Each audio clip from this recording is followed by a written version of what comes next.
We have two speakers who are going to introduce the topic. On my left here, we have Federico Pistono, who is speaking on behalf of the Zeitgeist Movement. On my right, we've got Clifford Slapper speaking on behalf of the Socialist Party. Now, they're going to introduce a discussion on the grounds, will there be an economic collapse? And the origins of this came when Federico, one of our members, I think, went to a talk by Federico at the Zeitgeist Movement. And Federico has just published a book called, it's a long title, so I think I will need to read this. Robots Will Steal Your Job, But That's Okay, How to Survive the Economic Collapse and Be Happy. So that more or less started off the idea of this debate. Okay, the first speaker is going to be Federico. He's going to be introducing the topic, will there be an economic collapse as a result of the increasing use of robotics? Is that right? Loosely. Loosely, okay. Loosely, that's the topic. Okay. Well, hello everyone. Thanks for coming in such abundant and copious numbers. So I started. Well, first of all, I'm not speaking on behalf of the Zeitgeist Movement, although I am, say, one of the more prominent speakers. I speak on behalf of myself, so although I agree with, obviously the Zeitgeist Movement because I'm a part of it, I'd like, just to make it clear that I'm presenting my ideas. So. I started thinking about the topic of technological employment, which loosely states that technology, as it advances, it displaces human labor, and that's fine. But if the ability of the market to create new jobs for people, if that process isn't as fast as the advances that technology actually creates, there's going to be a problem. So if technology displaces more labor than the market is able to create, as a result of that, then you've got a number of people who are out of the job and will never get a job again. So, for instance, with the agricultural revolution, or the industrial revolution, the Iceman, or the guy who was standing just outside of the elevator, bringing it up and down. That guy lost his job, but he found a new job somewhere else. That's not technological employment, it's just a cycle that happens with the market. Well, if I displace, let's say, all the drivers everywhere in the world within, let's say, 10 years' time, and those millions of people who've been displaced cannot find another job anywhere because their ability to adapt to this change isn't quite fast enough, then you have technological employment. The reason we didn't experience massive technological employment in the past, I think, is because as technology progressed, we could invent new kinds of jobs in new sectors because we had the time to adjust. The technology now is advancing so rapidly that so many jobs are being displaced, and we're not quick enough at educating people into new kinds of jobs. So we might be able to find new kinds of jobs. For instance, right now, there is a shortage of biotechnologists. There is a shortage of DNA analysts and biogeneticists and computer programmers. But the education system isn't producing them, isn't educating enough people for these kinds of jobs. And technology just becomes faster and faster, and I just want you to get a feeling of how quick technology is actually progressing. If you take, are you familiar with the game of 30 steps? Sorry? It's called 30 steps. If you take 30 steps linearly, that's 1, 2, and 3. Let's say I go, straight that direction, 1, 2, and 3. Right. Once I get to 30, I'm, the end of the street, whatever, that building over there. Yeah. But if I take 30 steps exponentially, 2, 4, 8, 16, then what do I get? If I go that way, let's suppose it's east. You multiply Yeah, enormously. exactly. Yeah. Right. So where do I get? Let's say I go east from here with 30 exponential steps, 1 meter each. Stockholm? So, the answer is that I can get to the moon, and then I get back, and then I've got still enough steps to circle the Earth 8 times over, because you make 1 billion steps. Now, technology does advance so rapidly, and if you just think about this device here that I'm holding, it's 10,000 times more powerful. What? Would you mind standing up? 'Cause you can't- Standing up. Okay. Thank you. Can you all see me? Yes, thank you. Okay, so this device that I'm holding is 10,000 times more powerful and 1,000,000 times less expensive than the equivalent that was used 40 years ago and used to, take up all the space in this room, probably also the other building, and used 1,000,000 times more energy. Right, and that was just 40 years ago. It was $100 million and it required a building to put. And now this device is like that. Now technology does advance exponentially, means it doubles in performance, price performance, approximately every year. Which means the computing power of this device in 20 years will be as big as a blood cell. Now the brain is capable of approximately 10 to the 16 operations per second. Now, somebody says 10 to the 17, some says 10 to the 18, it doesn't matter. The thing is, this does, 10 to the 12 operations per second. A few years, and this will be as smart, potentially, as a human being. And in some respect, lots of computers, especially now that we have cloud computing, so thousands of computers clustered together, and we access their computing power from the net, from the internet, they are performing at the level of humans, or even better in some respects. So computers and artificial intelligence and robots, they are not replacing everything we do just because we haven't used them for everything yet, and because they're not as powerful as the human brain, but they're already displacing. I'll give an example of evidence of automation in the book. For instance, warehouse, right? Let's suppose you have a warehouse with thousands or maybe tens of thousands of orders every day, and you've got to get the shipment and your item and put a barcode and put it somewhere, put a box.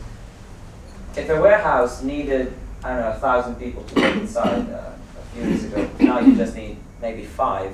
Everything else is done by robots, and they find the optimum path. They pick up the stuff, they bring it somewhere. Amazon bought Kiva System, a company that produces such robots, for almost $800 million, and they're fulfilling millions of orders every day automatically without the need of any human.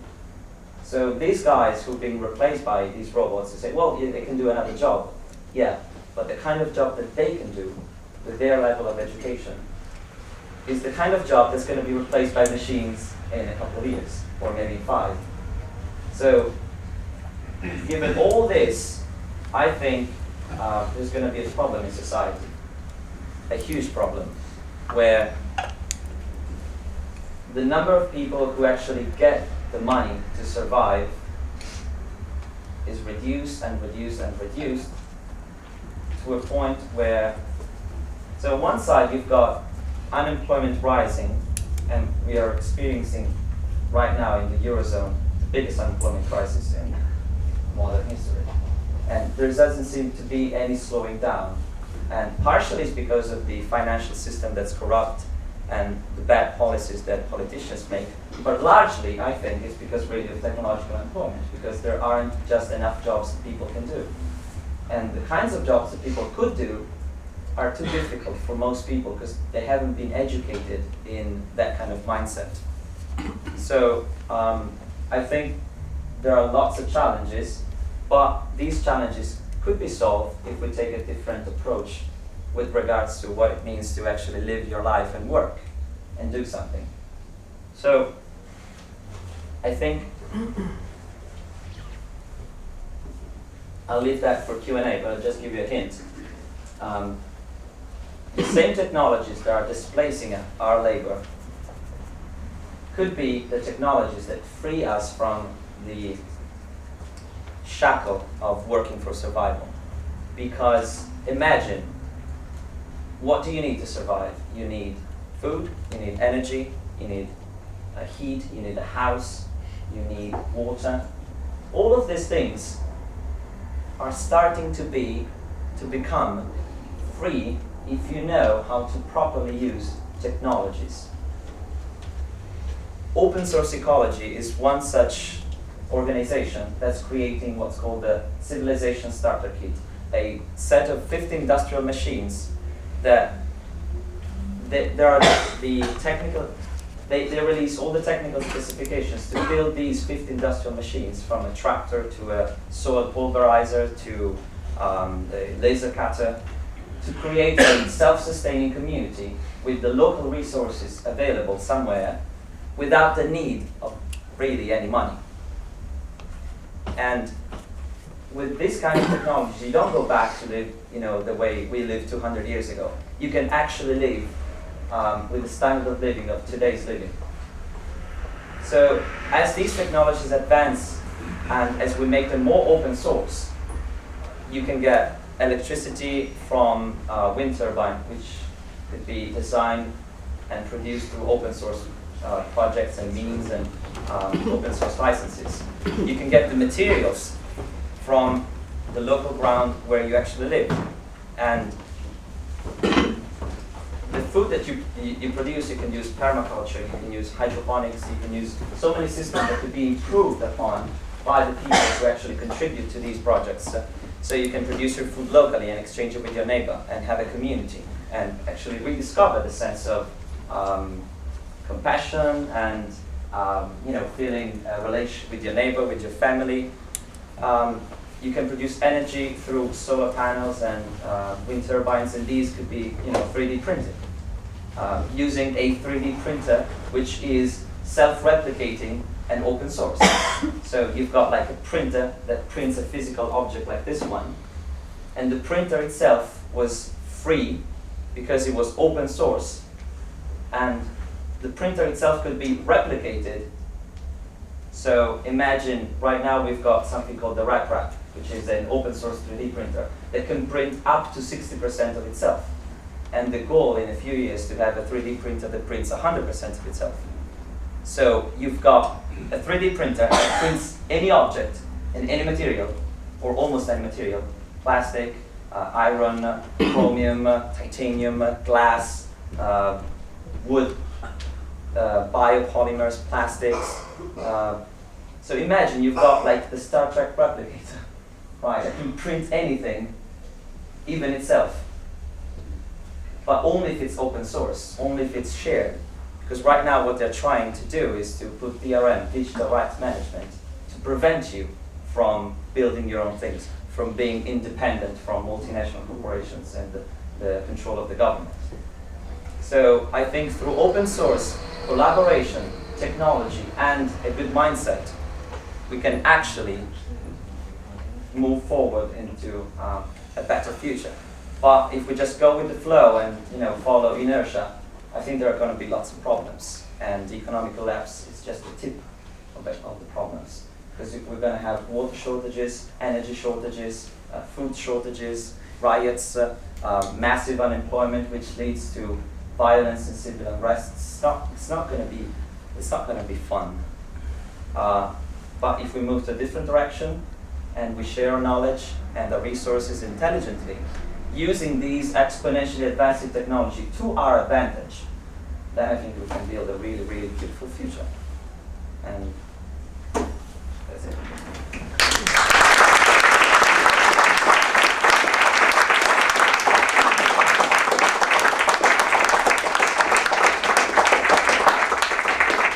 Okay, thank you, Federico. Basing an argument on the exponential increase in the way in which technology is produced. Okay, I'll now ask Clifford Slapper from the Socialist Party to put the Socialist Party point of view. Thanks very much. I'd like to start with one random report on wealth ownership in Britain at the moment, out of many, but it's random, but it's still correct. And this was from the April 2012 Sunday Times Rich List.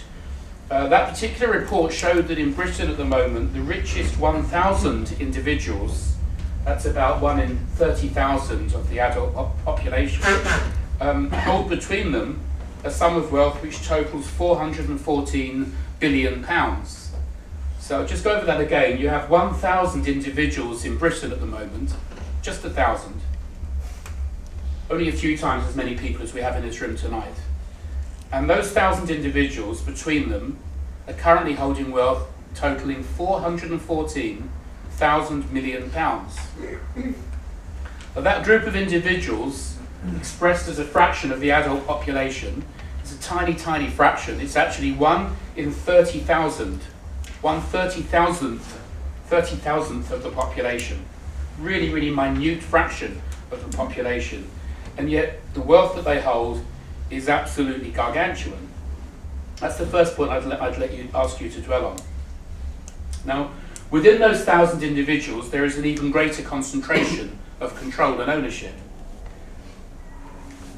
It's kind of exponential. So as we look within those 1,000, we look at the 500 richest within those, and they have more than twice as much as the other 500. And so it goes on until we reach a smaller and smaller and more rich group.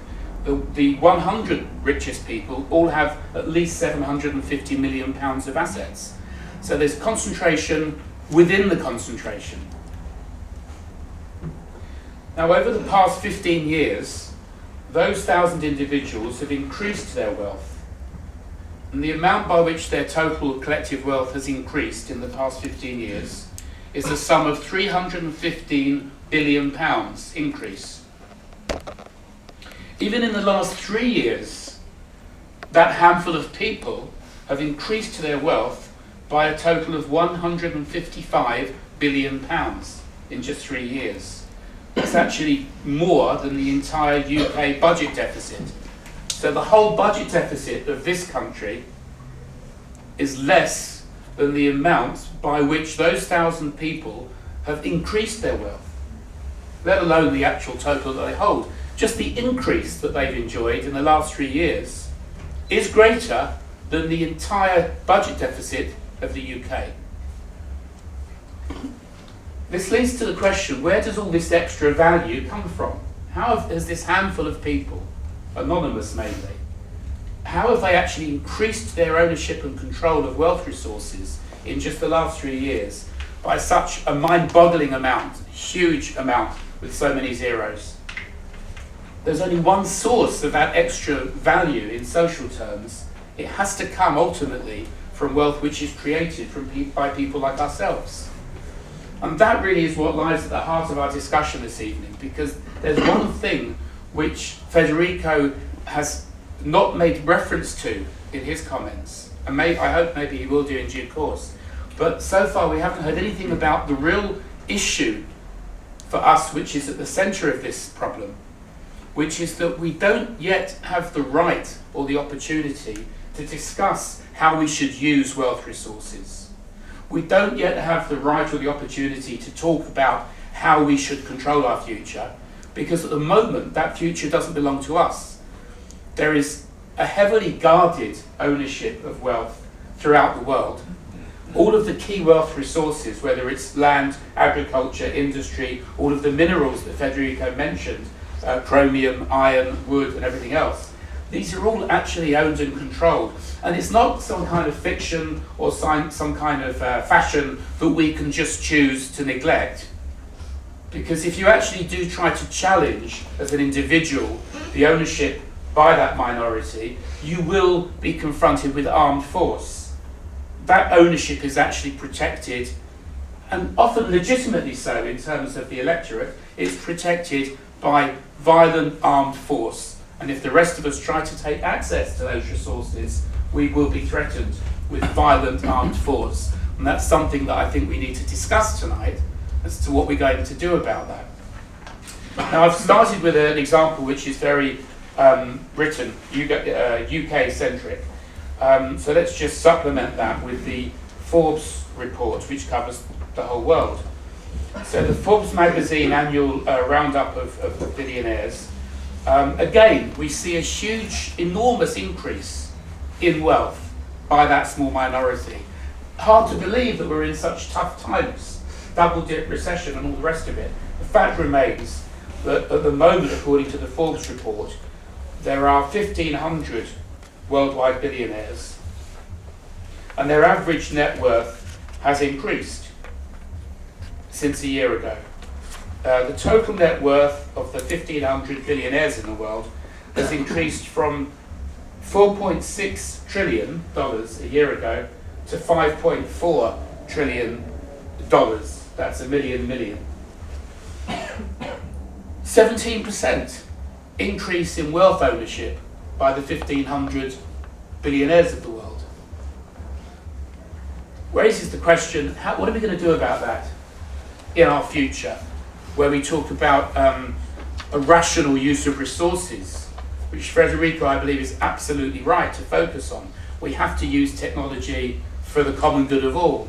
We have to make technology work for us rather than vice versa. We have to create a sustainable future. All of these noble aims, the Socialist Party would absolutely endorse and agree with when we hear them from Federico and others.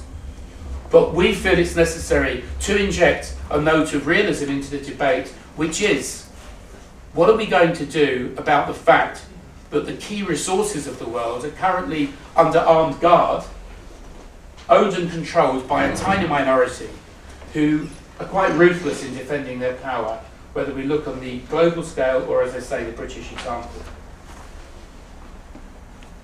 The richest man in the world, does anyone know who it is? Used to be Bill Gates, it's not anymore. Yeah, Carlos Slim. It's kind of ironic that he's called that, isn't it? But again, the latest report shows that his wealth has also hugely increased in the past year by billions and billions of dollars just in 1 year. Currently standing at $73,000 million. But I don't want to just throw numbers at you. It means something real. The fact that one man in our society today can control nearly $100,000 million of wealth, that has a very real meaning. It's not just numbers. It actually represents enormous acres of land that we need to feed people. It actually represents mines, represents technology itself. So this is the issue. What are we going to do about ownership? I mean, the money that he owns, if you put it in terms of interest rates, if you take $73,000 million and simply enjoy bank interest at current rates, it means you would receive a payment of £15 million for the rest of your life. Not every year, but every day. So much about how the other half live. But I must repeat, this is important to us, not because we envy his isolation or his bizarre social position. It's important to us because it shows the absurdity of modern day society, that one man can be given £15 million every single day of his life without having to work, whilst the rest of us don't earn that much in an entire lifetime, despite working. So this is the absurdity of modern day society. So let me turn next to the predictions, which are core and central to Federico's belief system or philosophy, whatever I'd like to call it. So in the introduction to his book, I'm not going to read the whole thing, but it culminates in the sentence, "Soon there will be little left for us to do. Machines will take over." I don't really want to get too involved in the predictions debate for tonight, because I think they're actually more important questions. But if we are going to focus for a minute or two on the actual predictions, I would want to just throw a few question marks over some of this. Soon there will be little left for us to do. Machines will take over. I think it's important to inject a sobering note to the reflection that machines have never come from anywhere other than human ingenuity. They don't actually have a life of their own. Who is going to build, design, maintain and repair these robots? Is it other robots? Who's going to design and repair those? It's actually untrue to believe that you're ever going to have a situation where there's a self-sustaining robot economy which doesn't need any kind of human input. That's patent nonsense. Obviously, these robots have been invented by human beings, and at the present moment, as you know, they are being repaired, maintained, improved by human beings, not by each other. Despite that rather fetching film about the two robots having a love affair on the planet. What was it called? WALL-E. WALL-E is a very nice film, but it is just a children's film. And there have been many earlier examples of predictions made of cataclysmic outcome of technology, which have tended to prove overstated in retrospect.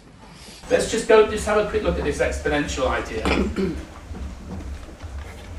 If technology doubles its powers every year or two, then Federico's quite right. You have an exponential growth, which will, if you're doubling every year, these figures soon become enormous. So it would mean that after 10 times of doubling 10 times over, you get to 1024 is 2 to the power of 10. But clearly this doesn't have a direct proportional relationship to unemployment as such. There may be some connection, but it's not directly in proportion. 20 years ago in Britain, the unemployment rate was about 2 million. Over those past 20 years, technology has been increasing exponentially. If unemployment had increased exponentially 20 years ago, what would the unemployment rate be in Britain today? It would be over 2 billion. Clearly nonsensical. 2 million unemployed 20 years ago. If that increased exponentially over 20 years, it would be a multiplier of 1024, so we would have 2 billion unemployed in Britain alone. It's clearly nonsense. So it's not, we can't just bandy these figures about without really looking more closely at them. Yes, unemployment may increase structurally. Yes, there may be mass unemployment, but let's not make too many assumptions. I've looked at the long-term unemployment rate over, this is in the States, over the past 50 years. And of course there are lots of ups and downs there. And you see this peak here, which was in the 80s, because this starts in the 50s. This doesn't show, obviously, the situation during the 20s. But here you have a long-term peak in the recession there of the 80s, and then it's coming down again. We don't really see a long-term trend upwards as an underlying trend, and yet we kind of should, in a way, because even with Federico saying that we've got this recent exponential growth and recent changes, the fact is we're part of a long-term trend of rapid technological growth. This isn't something new.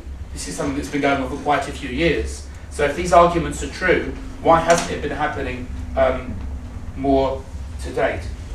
Now, I'd like at that point to leave the predictions behind and move on finally to the real question for us as socialists, which is how we relate to each other socially. Technology has advanced rapidly thanks to human ingenuity and human input. It doesn't just advance on its own. But what hasn't advanced are social relationships.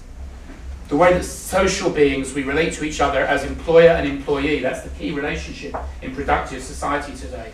And that is really antiquated. In fact, the problem that we should be concerned about is not unemployment, it's employment. It's employment itself that is the real issue and the real problem. The idea of wealth being produced by people who are working for wages. A whole system of employment, which, as Karl Marx quite correctly demonstrated, is based on a form of legalized robbery, in which the surplus value created by those wage workers automatically and legally belongs to their employers, which is how we end up with people that we started off with, like Carlos Slim, who is just accumulating more and more of this unpaid labour from the working class. This is what has to go. In fact, the technological advances, which could become such a wonderful advantage in creating a society where we really could just work for a very few hours each day. We really could spread and share the social tasks that we need to do. We really could create a sustainable ecological future. But we can't do that as long as we still have a capitalist social system. And my concern about what we've heard so far from Federico is that he hasn't addressed that issue nearly enough. I would like him to do so, because it is absolutely essential that we put a stop to capitalism before we can even discuss whether how we prefer to organise production. And that's why the Socialist Party advocates political action to end capitalism. Those few people who own and control the resources of the world have to be dispossessed of that power.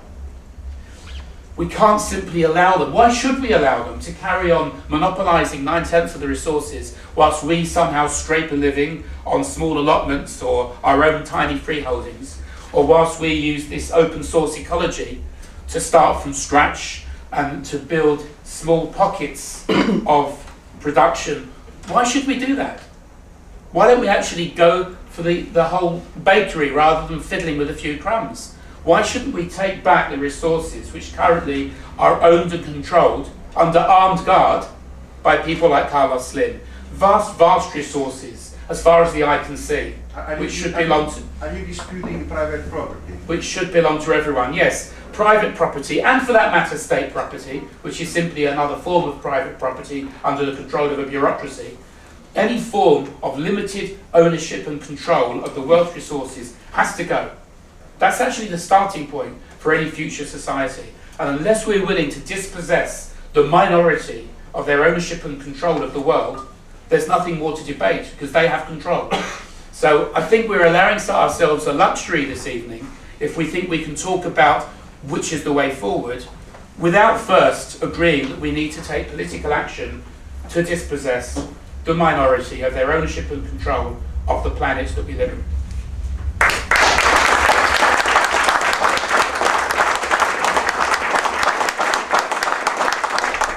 Is that all right?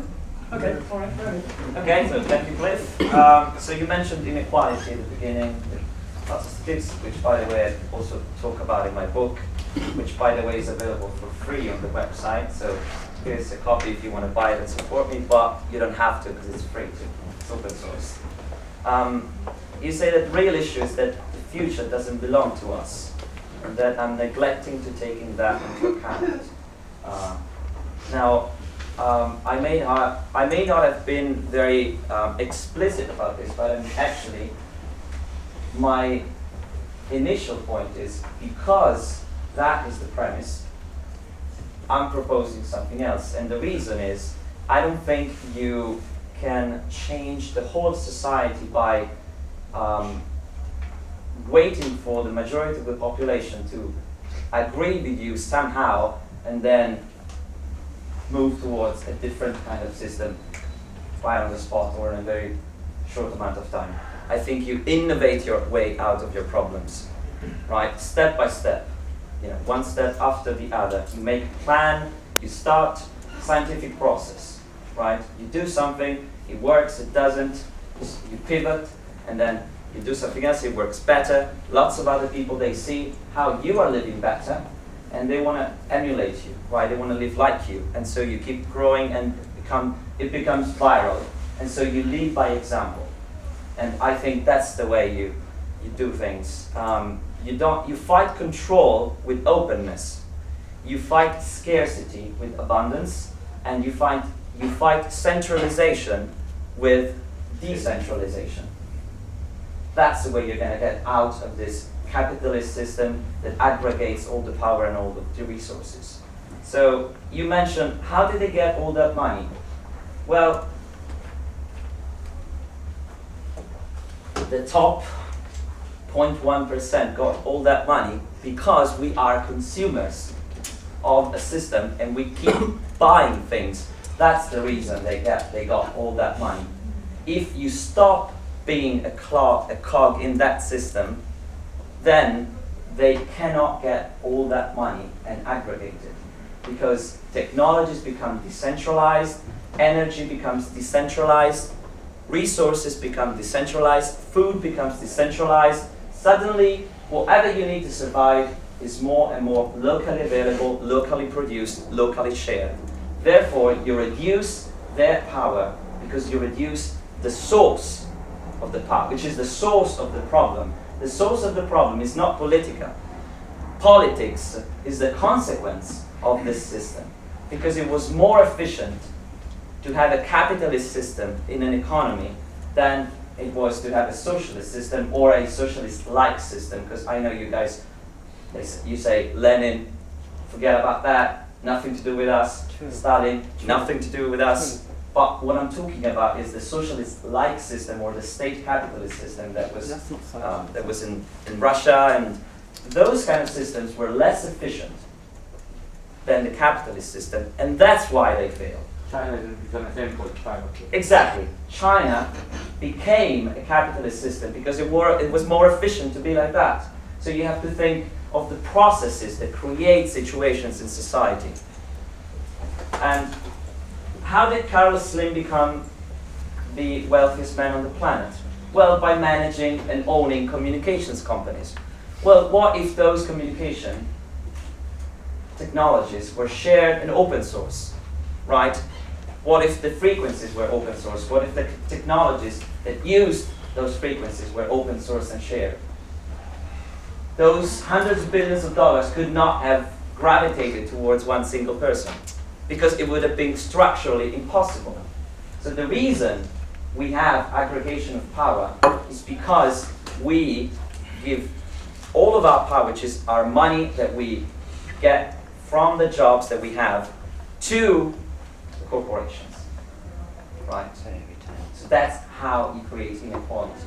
Because then you have a vicious cycle where it's easier to, buy out some senators than to convince. That's why socialism, I think, it's unreasonable to believe that somehow 51% of the population will have a change in consciousness and vote for a socialist society without a transition of some sort with a specific plan that pivots and follows the scientific method. Because it's easier to convince 100 senators to do your bidding if you are a multinational corporation with billions of dollars than to convince hundreds of millions of people to vote for you. Right? So I'm not neglecting it. That is my starting point. That is the beginning of my argument. And my question is, how do we operate and act in a way that takes away that kind of power? Because that's the only way you're going to change society, by working on the processes that create situations. So who's going to, and then a few things about the technological employment argument. Who's going to build, design, and repair these robots? For a little while, people, and then machines will become smarter than us and they can build and repair themselves. Some machines are also self-repairing to some extent. NASA is experimenting with robots that self-repair and self-construct to have naval bases, to have bases on the moon and on Mars. Elon Musk is working on this. I was at NASA a few months ago, last summer. I studied there, I was doing research, and I spoke with these guys, and I know the technologies that are behind this. So for a little while, you have humans, but the difference is 10 programmers and 5 designers can outsource. I mean, they can take out of a job 100 million people. So yes, you do need humans for a little while, maybe 20, 30 years top. But the difference is you employ 5 and you displace 5 million. That's the kind of difference. So yes, the past predictions didn't turn out to be true. Unemployment is not proportional. I agree with your argument. What you said something and then you said, this is preposterous. I agree, it's preposterous. And nobody has ever made that argument. So it's a straw man argument. I initially said that what happened in the past didn't displace people because the technologies were not advanced enough so that we had time to adjust and find new jobs. But now that things are moving very more rapidly, and they will move even more rapidly in the future, because machines, before they actually, they displace somebody doing something, repetitive like okay. You replace that, and you can do, some desk job. You replace that, and you can do something else. You can be a designer, whatever. What if you have a machine who's better than you at everything? What else are you going to do? Nothing. So, and then they say, oh, but this genius designer or this genius whatever, you never replace that guy. Okay, he's 1 in a million. Most of the people. So my question that I pose to every economist, every futurist, and every person I've talked to, and I've talked to some of the smartest people on the planet, what is the 50-year-old truck driver going to do in 20 years when he's going to be replaced by the automobiles that are self-driving? What they're going to do another job? Like what? I know, gardening. Well, that's going to be replaced too, because they replace that. They're going to, oh, he's going to do another job. What kind of job? Is he going to become, I don't know, a biotechnologist in 5 years? Or is that's preposterous to believe that in the United States alone, there is 3.8 million people, I think, that drive for a living. Right, that's like 2.6% of the population. Like there are hundreds of millions of people in the world who drive for a living. What are they going to do? They haven't been taught to be programmers and industrial designers and structural engineer. Yes. I got an answer on this. I think because we can have a different kind of products, so you can have the handmade product and the one made by the machine. Agreed, but it's going to be a fringe minority. It's not going to be. It's not going to make a dent in the whole of the market, right? So you create 10 jobs, you displace 1 million. It's always the same thing.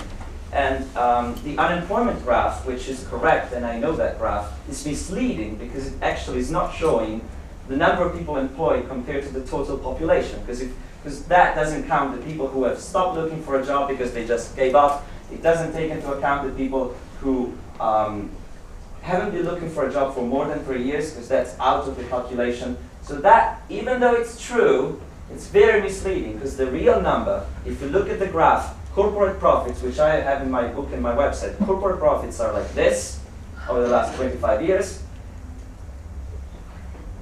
The number of people employed relative to the total population is going like this.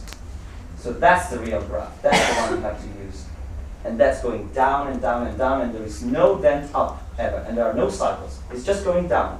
And corporate profits are going up. That's the real graph.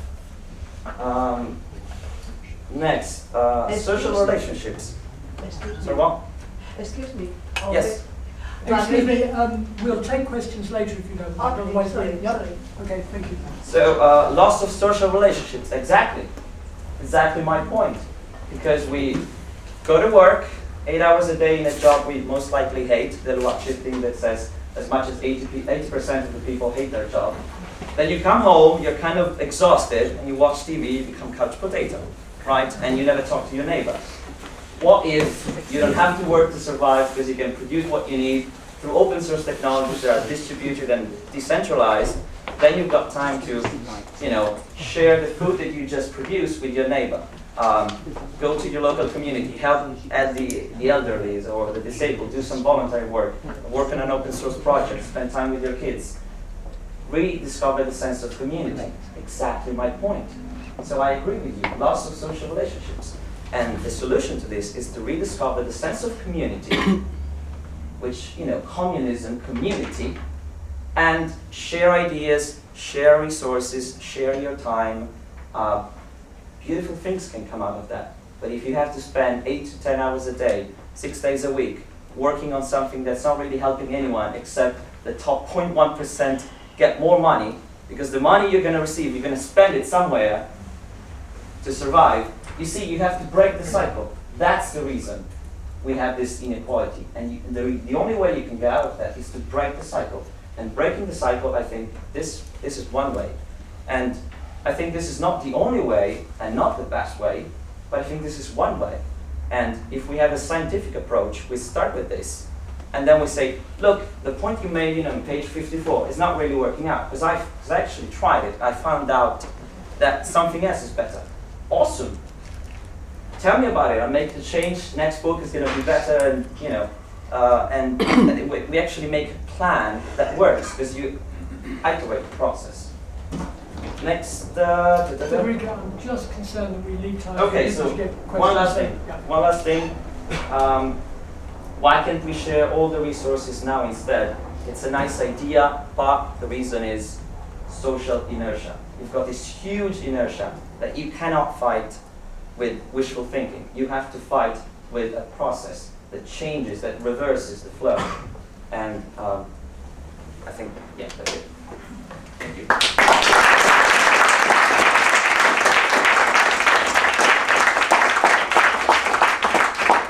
Okay, thank you, Federico.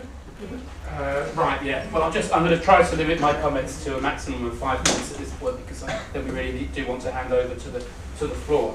I apologise to Federico if I misrepresented his position in relation to the prediction of unemployment following the exponential graph.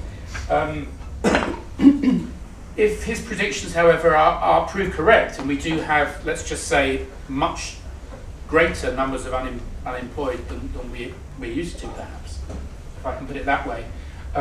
The idea, for example, now we have, roughly 3 million unemployed in this country, give or take. You know, if we envisage a situation in the near future where that figure was 4 million, 5 million, 6 million, what would the implications of that be? Unemployment within capitalist society, as we experience it today, is a form of modern slavery. You know, you're living on that 60 or 70 pounds a week in an environment where it takes a lot more than that to live even half decently. So it's a form of modern slavery. That's the prospect that we look at for millions and millions of people, perhaps several million if he's right. If, however, we create a socialist form of society, then it's fantastically good news, because we know then we can use technology, we can use the lack of necessity to use so many people in just creating food and shelter for all of us. It means that we can create more leisure, we can create more community-based activities. So it really does pinpoint the importance of building a socialist society so that we can make the most of technology as it is. We do have a precedent for how this can come about. If we look briefly at the capitalist revolution, when capitalism first came into being, it was in the same way. The power to produce social wealth, the technology, if you like, had outstripped the social relationships which then existed. The feudal ties, the system of feudalism, was appropriate to a given level of productive power. And those feudal relationships of the Middle Ages, the medieval social relationships, if you like, of production, had outlived their usefulness and had to go. But it wasn't actually done, although it took a while for it to happen, it certainly wasn't done by half measures. When, for example, the capitalist traders realised that in order to benefit their interests, they had to, for example, in this British context, had to abolish the corn laws, they didn't talk about half abolishing them or talk about doing their trade with some other scraps somewhere else. They knew that they had a goal, that they had to create a modern capitalist society, and they were willing to do whatever it took. And in fact, the socialist revolution, with even greater reason, will be something which is unified and brief when it happens, because it's about the consciousness of the vast majority, creating for the first time a classless society. All previous social revolutions have replaced one form of class domination with another, whereas the socialist revolution is different because it gets rid of class. And in that sense, it can actually have a greater degree of unity than the earlier revolutions would have done. I'm just going to say finally, if you think about these different approaches to change, for example, Federico saying that we can't, he said just now, we can't sort of wait to have this majority who agree with us and then to enact this great change. No, he says instead we have to lead by example, step by step, and then hope that people will emulate, do things on a smaller scale, this kind of thing. I think that's wishful thinking. I think that's unrealistic because of the way that capitalist society operates. And I'm sure we can debate that more later this evening. But for now, I'd like to finish this contribution of mine before we hand over to the floor by asking a simple question. We spoke about some of these incredibly powerful individuals earlier. And let's not be unfair and just pick on poor Carlos Slim. There are many others. I would just want to ask myself this question and to ask you this question. If one of these frighteningly powerful individuals was sat right here now, listening to this debate, which policy, which system of thought would he, Carlos Slim, feel more comfortable with? Which would he feel more safe with? Which would he actually be more likely to vote for at the end this evening? It's pretty clear to me, from where I'm standing, I know which of the two points of view he would feel safer and more comfortable with.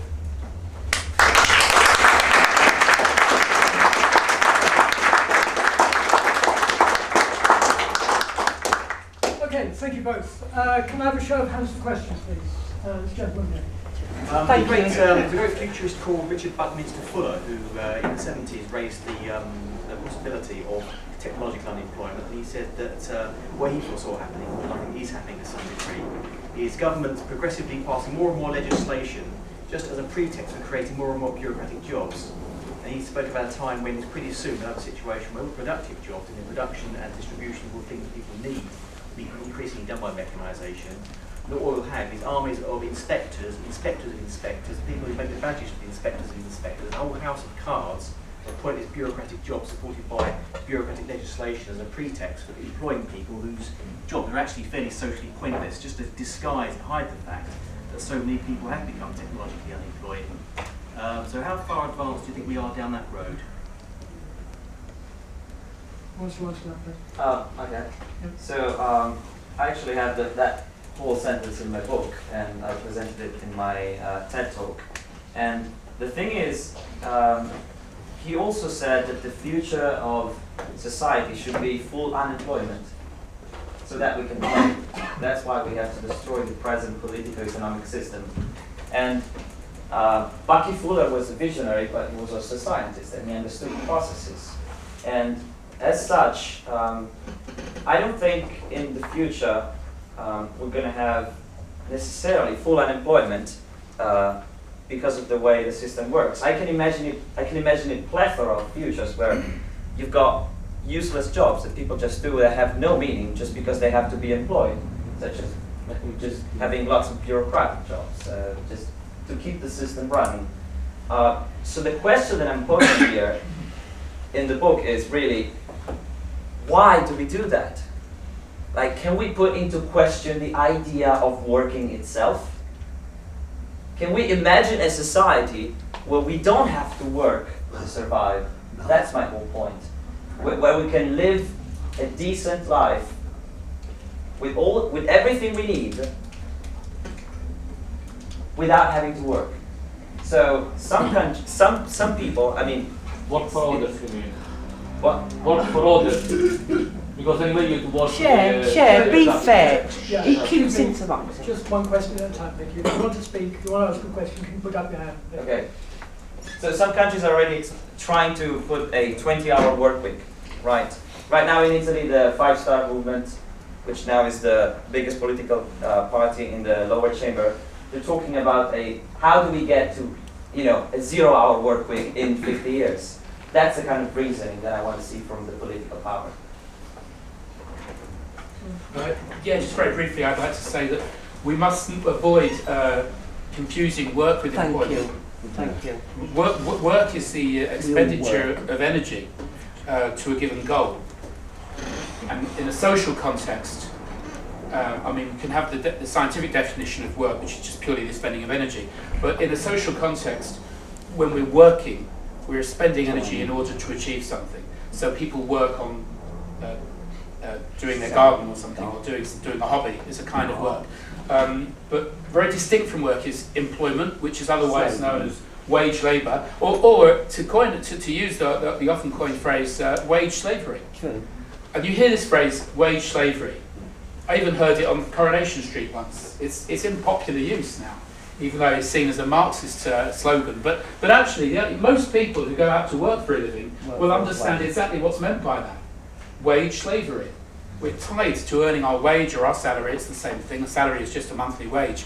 And we're tied to that. And we never seem to have enough to get by. We certainly don't have enough to save very much money from that. So it is a form of slavery because we keep having to go back for more. And when I said earlier about social relationships, I really wanted to focus particularly on that relationship, the relationship between employer and employee. That's the one that has to be got rid of. And to go back to the questioner, of course we have all kinds of jobs within capitalism that are meaningless and pointless, and it just comes back to Federico's point that we have the technology now to do all the wonderful things we need to do in society with very little time input for the basic tasks. We could have a society organised technologically and scientifically and rationally in which all of us just work for 2 or 3 hours a day. That's realistic across the world, and we would be able to provide all the things we need. That's the goal we're looking at.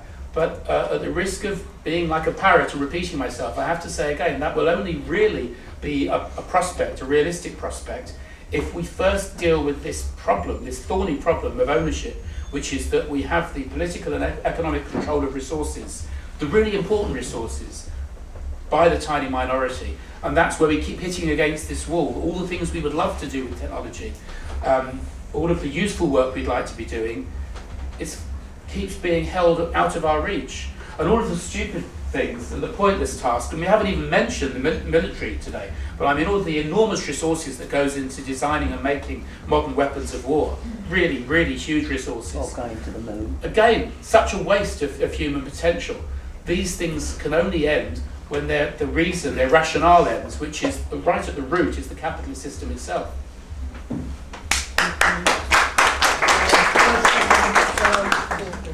Yes, so Federico, to address the point that's been raised by the other speaker, in your encounters with it, as you go around the world, as you talk to people well-placed in industry, whether they're in Google or Microsoft or whatever, do you find that they're very much afraid of this possible future in which people are working fewer and fewer hours?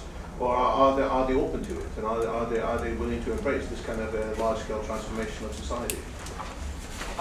They are very willing to embrace this kind of society, and they're very open. In fact, Peter Diamandis, who's a multimillionaire and CEO of multinational corporations, he's founder of the X Prize and so on and so forth. He read my book.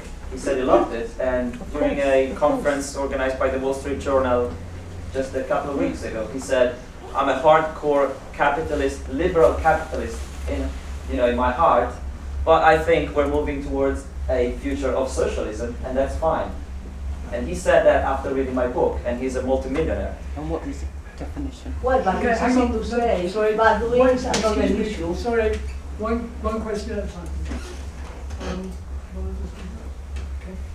This gentleman here. Do you think that actually there might be a mutual relationship between both of your arguments here, and that actually a spread of communication, information, technology will actually help to spread the memes, if you will, towards the surrounding culture to basically usurp these capitalists that sit at the top of our society? So actually maybe your arguments are one of the same thing? No. To a certain degree, at least. Don't we have to utilise technology and the internet to help communication to spread to actually the masses, so that the masses feel inclined to actually take these people off their perch, so to speak? And I think that's a perfectly reasonable argument, much as Federico's one, that we have to, of course, as Buckminster Fuller once said, he said if you want to make something obsolete, you have to build it, you have to do something technical to make it obsolete, so you don't have to use it anymore. And this guy controls the media, right? So the internet is open source media and open source production of facilities for our life and our communities, so we do both. It's gone. Well, I think there is, of course, there is some common ground between our positions, and we have to try to build on that. But I think there are also some really very important differences, and we have to look at those as well. Yes, we all use the means at our disposal to spread our ideas. Everybody does, and so of course we, as socialists, we use the internet and we use any form of communication we can. But then the question is, when you're actually putting out that publicity or that message, what does it actually say? And I've looked at all of Federico's stuff. I've also looked at the Zeitgeist stuff. I mean, there are plenty of interesting videos, interviews, lots of stuff that Federico's got out there online. And it's interesting, but I would like to urge him, when he's getting these opportunities, to speak more about how we're actually going to deal with this problem of ownership. And we are saying very different things, because basically when challenged by interviewers online to explain what the change is, or how we make the change, or what the path is to the future, Federico will answer that it's important for people to have a change of attitude, to think differently about, on a small scale, about whether they're going to, whether money is going to be less important. I mean, for example, in one interview he was asked very specifically whether money has a role in the future, and he said yes for certain things. Well, I mean, here you're going to get a very different answer from a socialist, because we would say absolutely not. As long as there is any existence of money, that is solid proof that you have social relationships of ownership. And we're actually advocating a society without social relationships of ownership at all. So there can't be money. Money is a means of exchange when somebody owns something and somebody else doesn't. We don't want that. That's the root of the problem. So, I mean, I could go on, but yes, there are important differences which need to be looked at. So I think there is a lot of common ground actually, and the one thing that I would disagree on is the root of the problem. I don't think the root of the problem is the capitalist system. I think the capitalist system is the consequence of something else, and you keep referring to that as the source of the problem without realizing that that was built, and we came to that point because of a set of circumstances that led to that thing to happen, because it was the most stable and efficient system for a specific purpose. Now what you can do is you can change the purpose, right? So the purpose of an economy, if the purpose is the economy growing, then the most efficient way is the capitalist system, because that's what works. If your purpose is not just to grow the economy and to have, the speaker's consumption and planned obsolescence and all these kind of nonsensical things, if your goal is to maximize people's happiness, is to maximize well-being, is to maximize social relations, then you're going to take a different route, like the open source and the open source philosophy in general. And just as a proof that incremental steps do actually work, when we started 6 years ago doing activism in Italy, everybody thought we were crazy. Okay, I was one of the first people, together with many others, to start the 5-star movement. 3 years ago, when we ran for a regional election, we got 0.8%, and everybody laughed at us. Now, we've got 26%, and we are the biggest political party in the country. And we are proposing legislation and changes in society which very much resonate with what the Socialist Party proposes. So you can make a change, and guess what? We used the internet. We used open source philosophy. That's how we led by example. We went into regional elections, into the cities. We showed how you can actually do things better. And the people who live in that region and in those cities, they saw that somebody was leading by example. And then they said, I'm going to put my trust in these people and in this kind of system because I see that it works better. Because I can see it, I can touch it. It's part of my daily life, and it's part of a process. And that is the only way you can actually have a change in society on a large scale. And eventually you can reach, 51% for the whole world.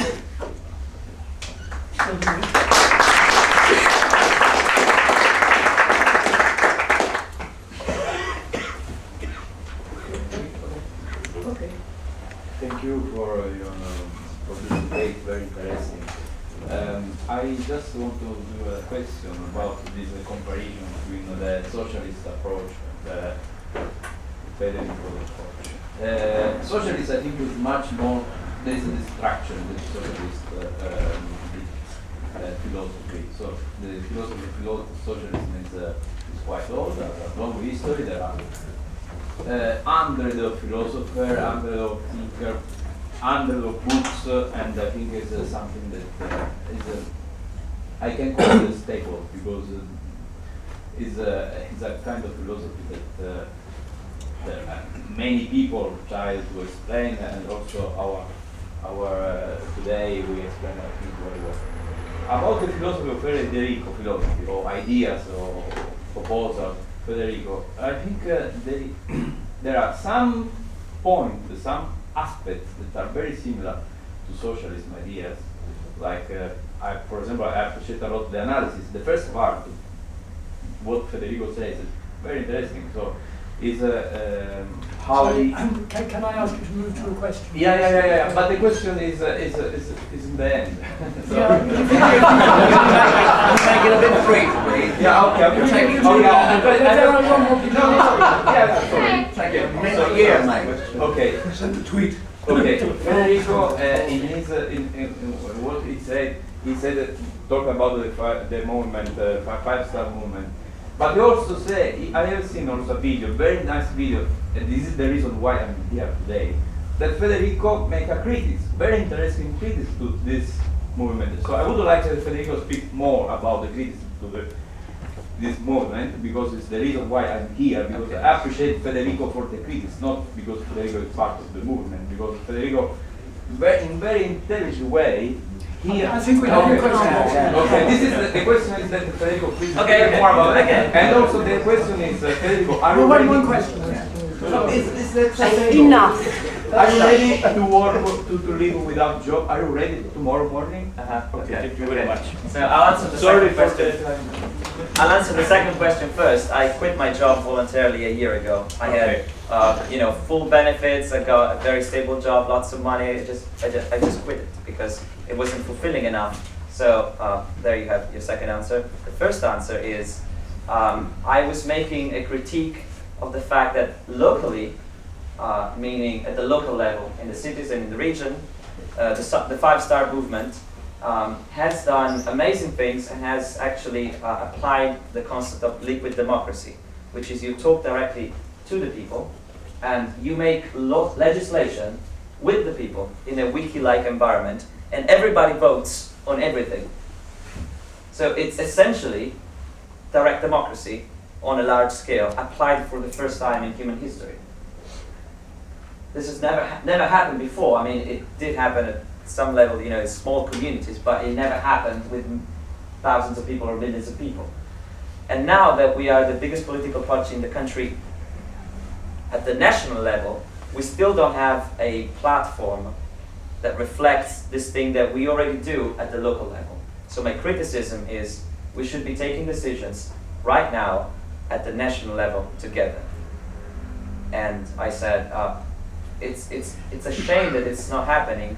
And the staff says basically, we haven't got enough time, the platform is on its way. They've been saying that for years. And simultaneously, there are hundreds of computer scientists who said, I'll give my work, I'm volunteering to work for free to help out with the platform. And none of these people got any response. So I'm saying use that cognitive power, make the platform open source so that as soon as possible we can use it at the national level and take decisions all together. And I spoke with some of the members of parliament and they agreed with me and they brought the issue directly to the party leaders. So, direct democracy.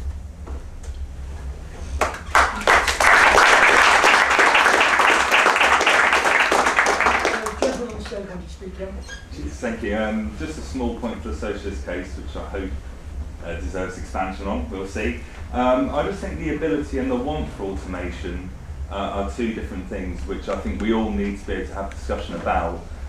Surely a socialist society is the only situation to which we'll actually all be able to have an equal case.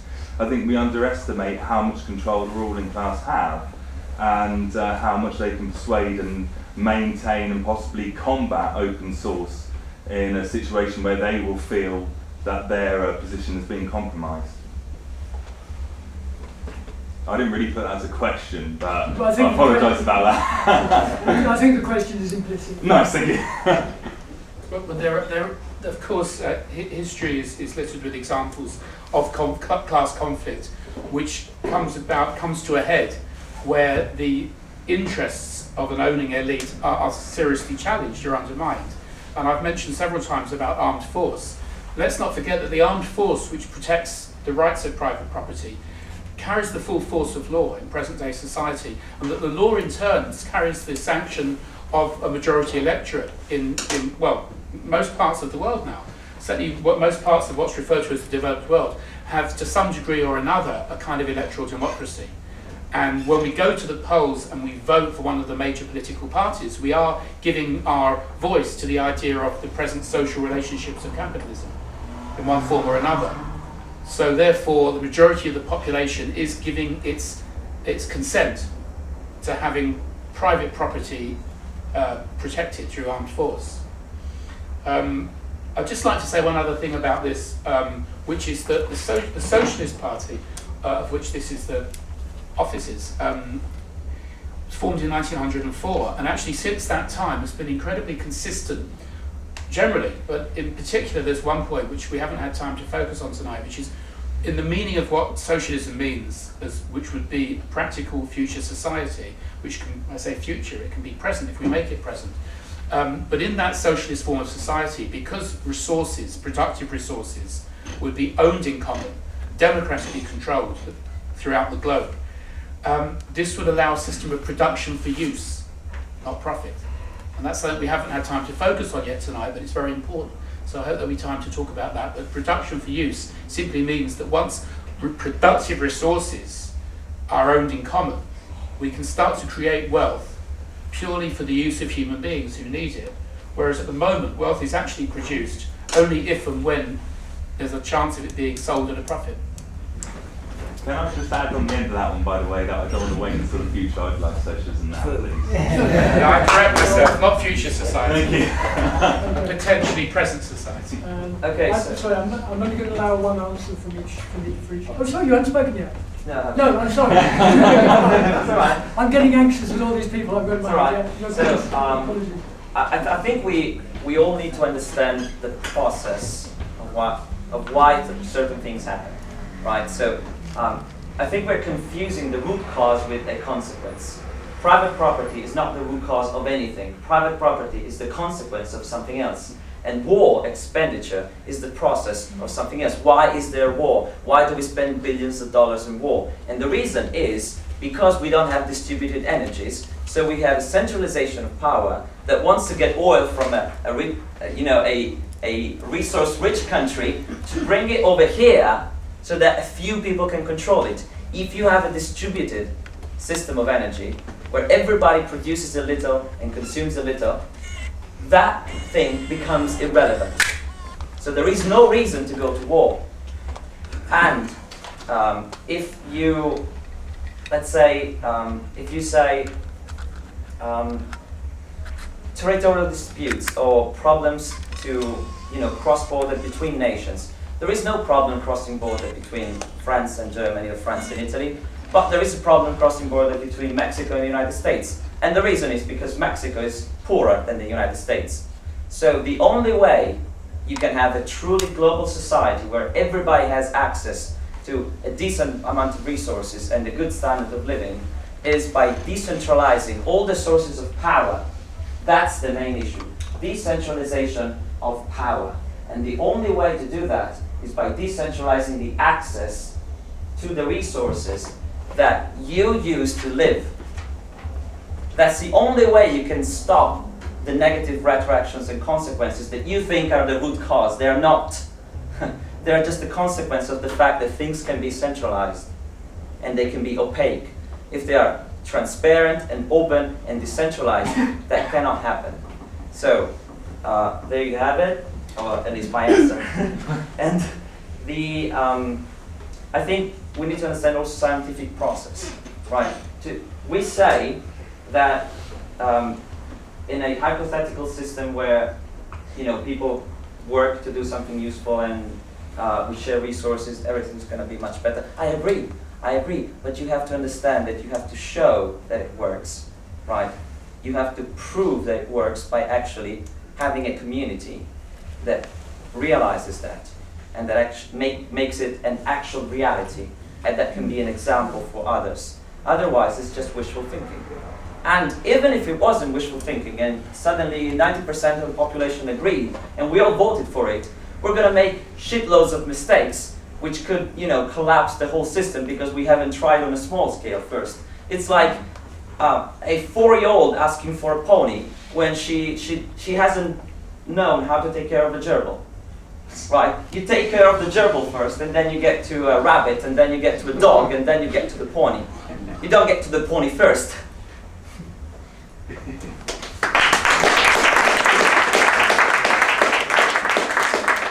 There was somebody else sitting.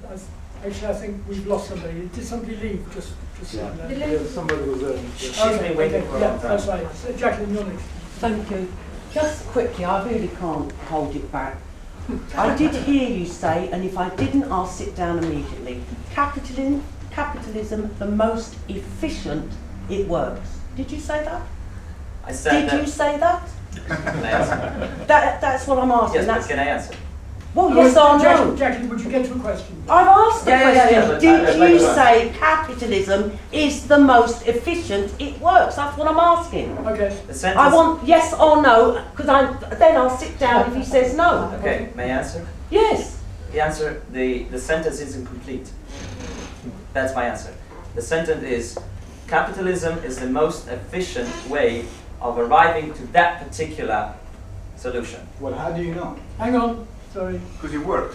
Hang on. Right. Because it Can I say something? No, we asked you for a question, Jackie. I needed to know if I'd heard him correctly. Allow me to try and educate myself. Calm down. Thank you. War, poverty, hunger, homelessness, poverty, despair, misery throughout 3/4 of the world. In the West, we live good, even on the crappy benefits.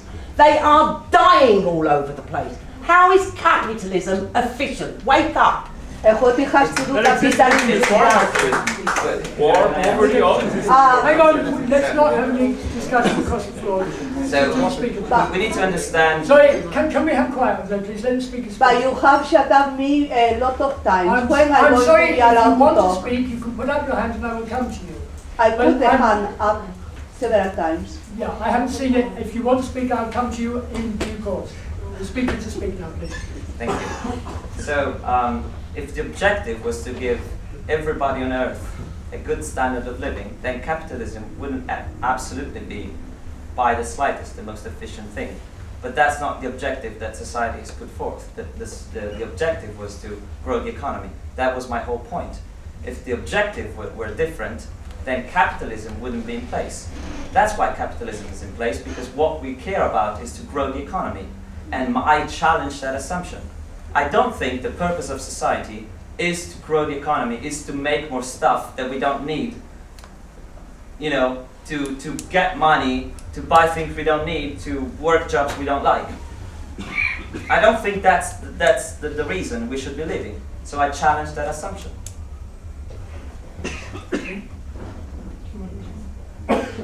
Okay, Danny, you want to?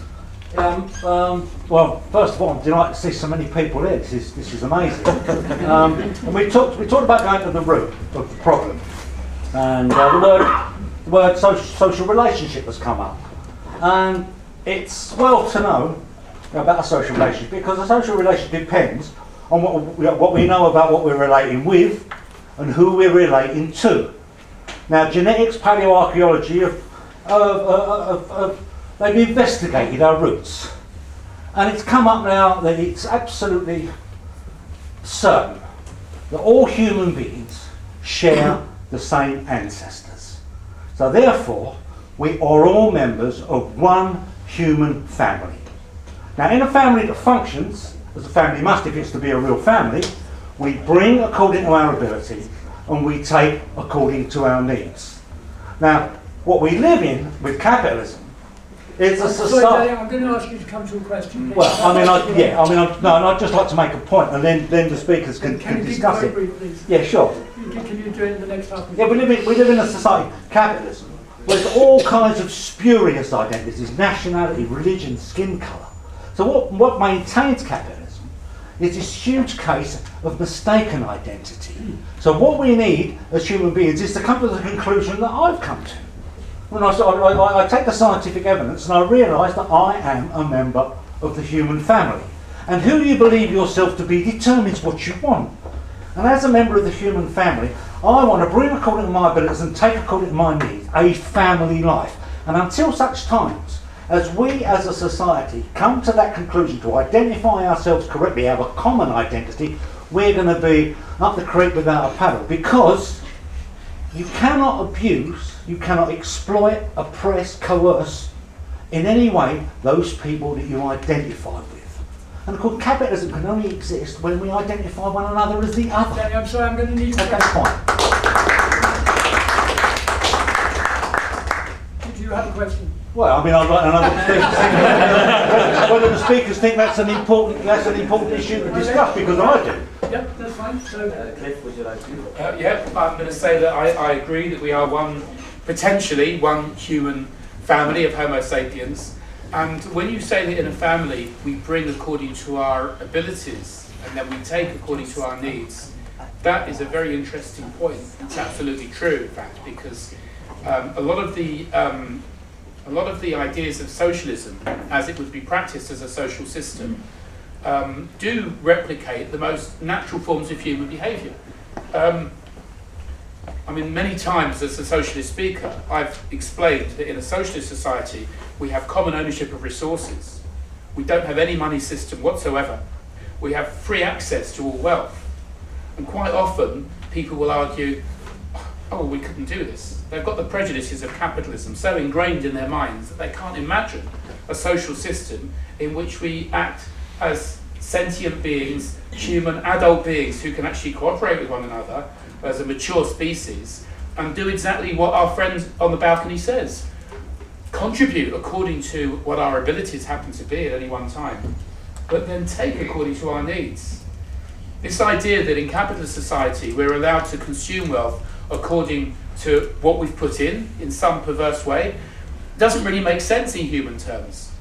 They're two separate issues. We each have certain abilities to contribute to society, and then we have needs that need fulfilling. And the two actually don't always match. They're two separate things. Somebody, for example, who's perhaps very elderly and infirm may have less ability to contribute in the way that they once did, but their needs are still existing. These two have got to be understood as two separate things. And in the human family, in a socialist society, we would give according to our ability and take according to our needs. And that does mean free access to wealth, which works perfectly well, of course, in any communal situation. You don't have a family, if you have a family mealtime, somebody prepares a salad, for example, you have a large bowl of salad on the table. People have a self-regulating system in family groups where you take something that you need from the salad bowl. It's very, very rare that family members end up fighting over the remaining salad in the bowl, because there's just a self-regulating system. We can see what resources we have, we can see what our needs are, and this kind of approach can be expanded onto a social scale.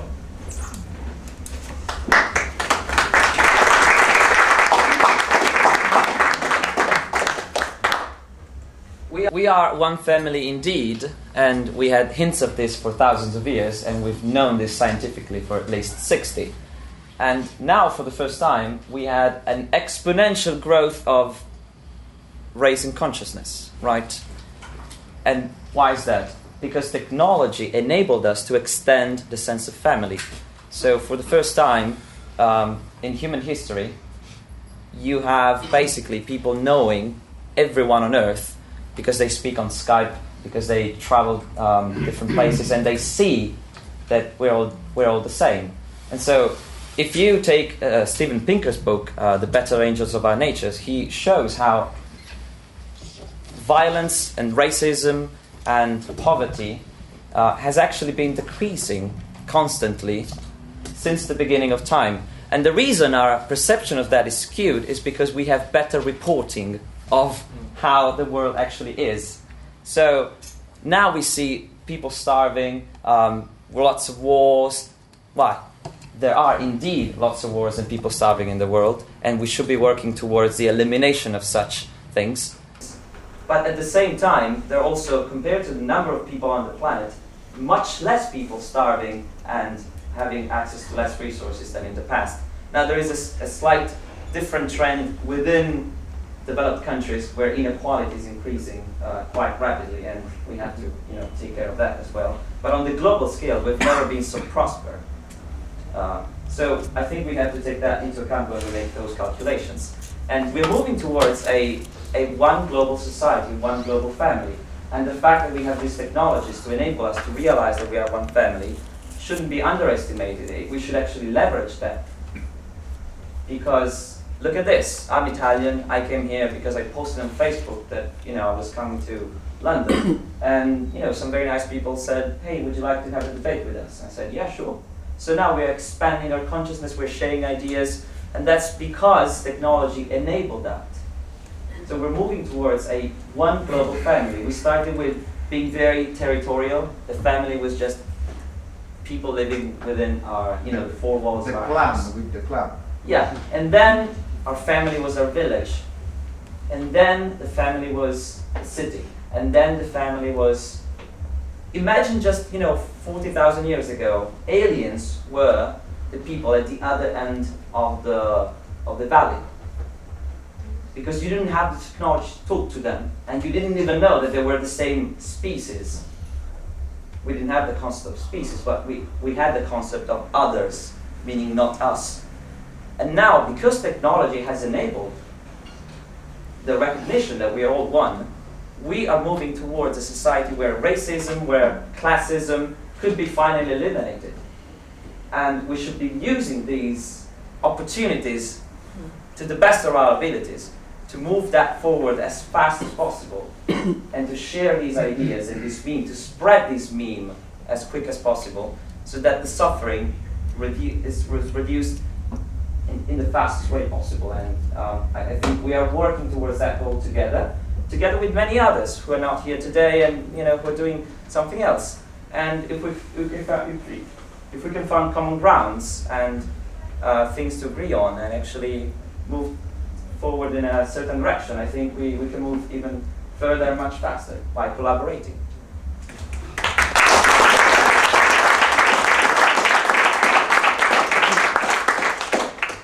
I found Federico an apologetic for capitalism with certain use of terminology like it works, and while it works, of course, millions of children are dying from starvation. And you're not one of them, obviously. You're okay?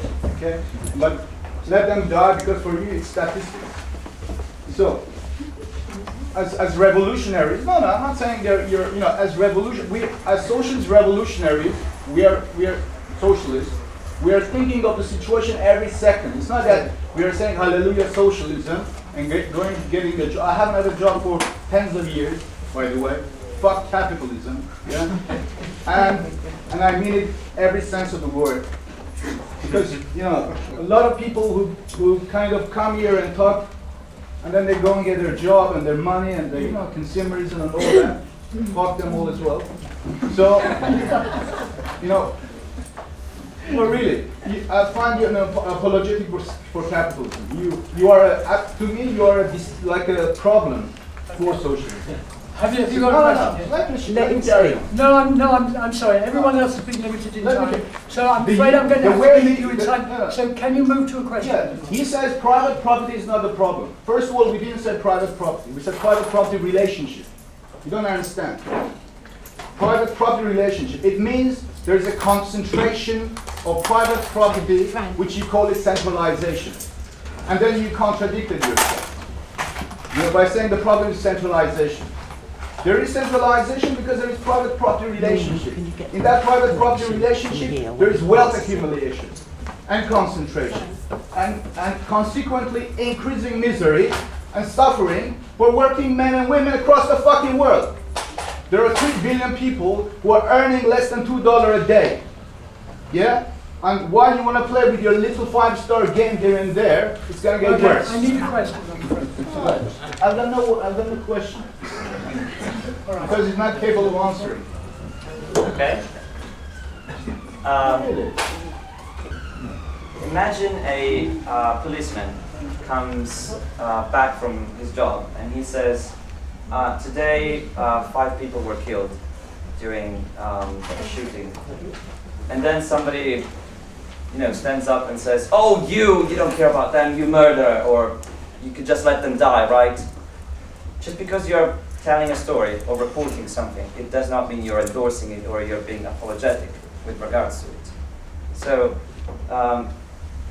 I not only have empathy for these people, but I've actually dedicated all my life to the reduce of suffering, and I prove that with every second that I breathe by working for free on voluntarism, on starting movements, on giving lectures, on writing books and releasing them for free, on contributing to open source projects. And I'm not a hero, I'm just like any other guy, and there are hundreds of people, hundreds of thousands of people, or even millions of people like me, who are doing that.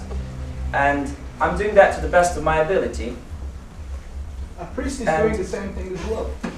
And we are A lot of sharing, priests are doing it for free. Sorry, let it and we're sharing many things, and we're working towards a common goal. So our goal is the reduce of suffering as much as possible, and the increase in happiness and well-being of people. And I think each of us does that in the best way that they can possibly do that. And the way that I approach things is very scientific. If I can measure the impact that I'm having, and I can say, if I can change a 0.1% of a process that creates 100 million people starving, I'm factually saving, 100,000 people. So you have to think about the large-scale processes, and also how can you have an impact on society.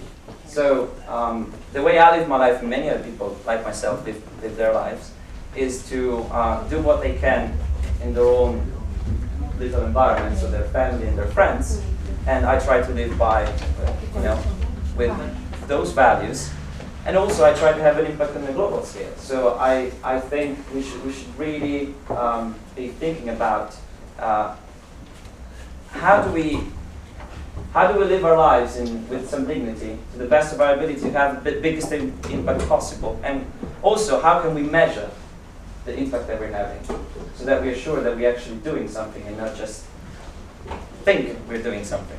And yeah.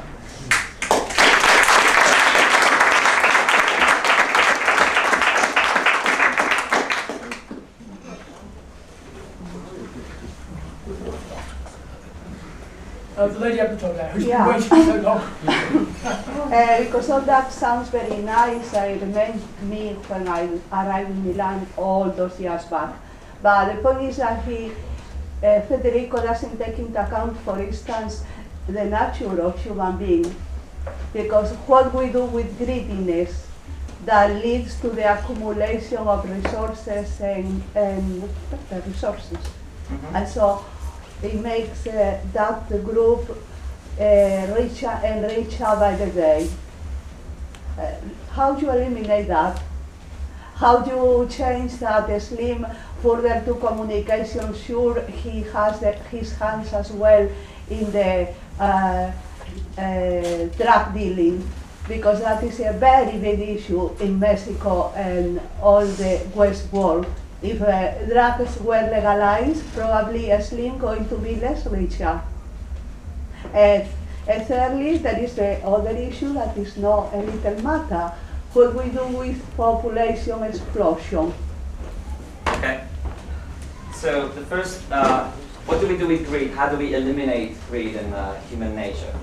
I think thinking in black and white, how do we get, or everybody doing something or nobody doing something, is, I don't know, not a serious approach. I think a sensible approach is how do we minimize a certain behavior, and which you consider not to be beneficial for people, such as greed. And my answer is, you look at the conditions that create greed, and you try to get rid of all those conditions. So if you allow for a system that centralizes power, then greed is a consequence of the fact that you have these conditions. And if you take away these conditions by creating a society where you share resources, where you help one another, where you share knowledge, where information is free, where collaboration is the #1 priority instead of mindless competition, then greed becomes less and less relevant. I don't think you can get rid of that totally, but you can reduce it to the minimum, which is, the best you can do according to your ability. And we have proof of that because there are projects that have thousands of people collaborating, and there is the one that wants more power and more power. But if you create a system where it's actually impossible for one person to get too much power inside that system, you're essentially eliminating greed and bad behaviors by design.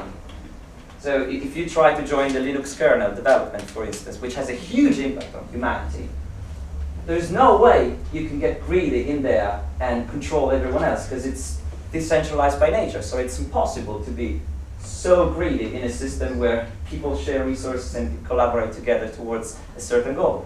So you have to think about the design of things and how things come to be, instead of things just are this way or are not. How did they come to be that way? That's the question that I ask myself. And how do I change the conditions that lead to that conclusion? You mean by biotechnology, changing the human genome? I think on this occasion, Federico is right to actually locate the cause of forms of human behaviour in the material circumstances that we find ourselves in. It's very true that in any particular social environment, certain forms of behaviour are more likely to take place. But I would ask him to consider extending that same principle to the broader argument, because we were saying earlier about whether the root cause of the problems we face in society is private property relationships, the fact that some people own and some people don't. Federico has said constantly that that's not really the root cause. He said that capitalism is a symptom rather than a cause. And it's a symptom of something even deeper, which according to him is the desire for centralization, the desire for growth. We need to change these attitudes. We need to stop, we need to re-educate ourselves not to desire growth, not to desire centralization. Now when he speaks in those lines, it's a kind of an idealistic formulation in philosophical terms, in which he's putting the idea before the system of society. It's actually saying we need to change our ideas first, and then we build a system on those new ideas. But I don't think that's realistic. I think the more realistic path is the one that he's giving in answer to this question, which is actually that you change the social environment, you actually change the physical reality that we live within, and by doing that, you will then change the behaviour and the attitudes and the desires. So this is the debate we need to think about. What comes first, the social system or the attitudes? Yeah, that's pretty relates. I think we came to an agreement, because it's both. You change the attitude and the behavior by actually building a society through technology that allows you to do that, to test it and show that it works, and then expanding it. And we have examples of these. There are pockets of populations that are building self-sustaining communities using shared resources and communal living and using open source technologies. So you do both things simultaneously, and that's the only way you can do that. Because technology by itself is inert; it doesn't do anything. You know, this thing just sits there, and so does a gun, right? It's the intention, what you do with the technology. So if you take the right values and you couple that with the right technology and you put them together, you can build a system that works. You improve on that, and then it expands. And just like a virus, but like a good virus, it spreads virally around the world eventually, and it works. And I don't think it's unrealistic. It's actually very much practical and pragmatic. You start with something small, and then you improve on it, and it grows. So I think, in my mind, we came to an agreement. I don't think so. I don't agree. I don't think we do agree, because basically these small examples that you talk about, these pockets. Excuse me. Do you mind? These pockets of what? It's not socialism. It's not really a common democracy in which we control resources. What is it? It's somebody gardening in their allotment, or it's somebody scraping together something with almost zero resources and with zero numbers of people. Let me go back. That's just not true. I think he's disappeared, but the guy who asked the question, which we're now both trying to answer, who I think has disappeared since, but there he is. Yeah. Let me go back to what he said though. When he says, "Oh, fuck jobs," and I don't bother with jobs, and I say, I can't agree with that. The fact is, as long as capitalism exists, anybody who is struggling to survive, as most of us are, with any kind of semblance of comfort or normality, is under extreme pressure to live through capitalist relationships, to go to work for a wage or salary, to go shopping in Tesco's, to do all the things which, in one sense, we hate doing, but which we're surrounded by. And I've been told so many times, I've been actually taken to task by people who've said to me, you call yourself a socialist, but you go shopping in Tesco's or you go and work for a wage. Let's be clear about one thing. Being a socialist doesn't mean leading by example. It's completely unrealistic. We live in an extremely all-encompassing world of capitalism. The best thing we can do as socialists is to actually form the idea of what the alternative is as something that needs to be discussed and proposed and planned. But the idea of socialism within capitalism, unrealistic.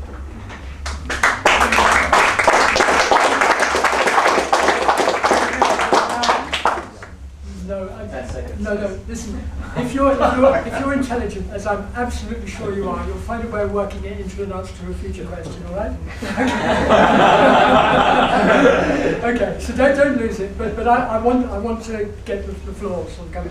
Now, I really have to apologise. Somebody in this kind of quadrant was just actually had his hand up about, I think, yes, okay. Just briefly, one comment, one quick question. I applaud your standpoint on work because I abhor wage slavery, and I realise from the position of not working now, being retired, I never really had time to work any bloody way. Okay, now, the thing is that given there are billions of people in the world who are powerless, some not even being able to read and write, even in understanding their environment, they're policed by armies, by security forces, by you name it, and they step out of line, they're obliterated. The United States sends a few more weapons of mass destruction, courtesy also of our government, etc. Are you seriously telling me that the capitalist, powerful capitalist, imperialist class are going to stand by and allow these peasants, I'm talking metaphorically, going to allow them to gain control of this labour-saving open source that you're talking about?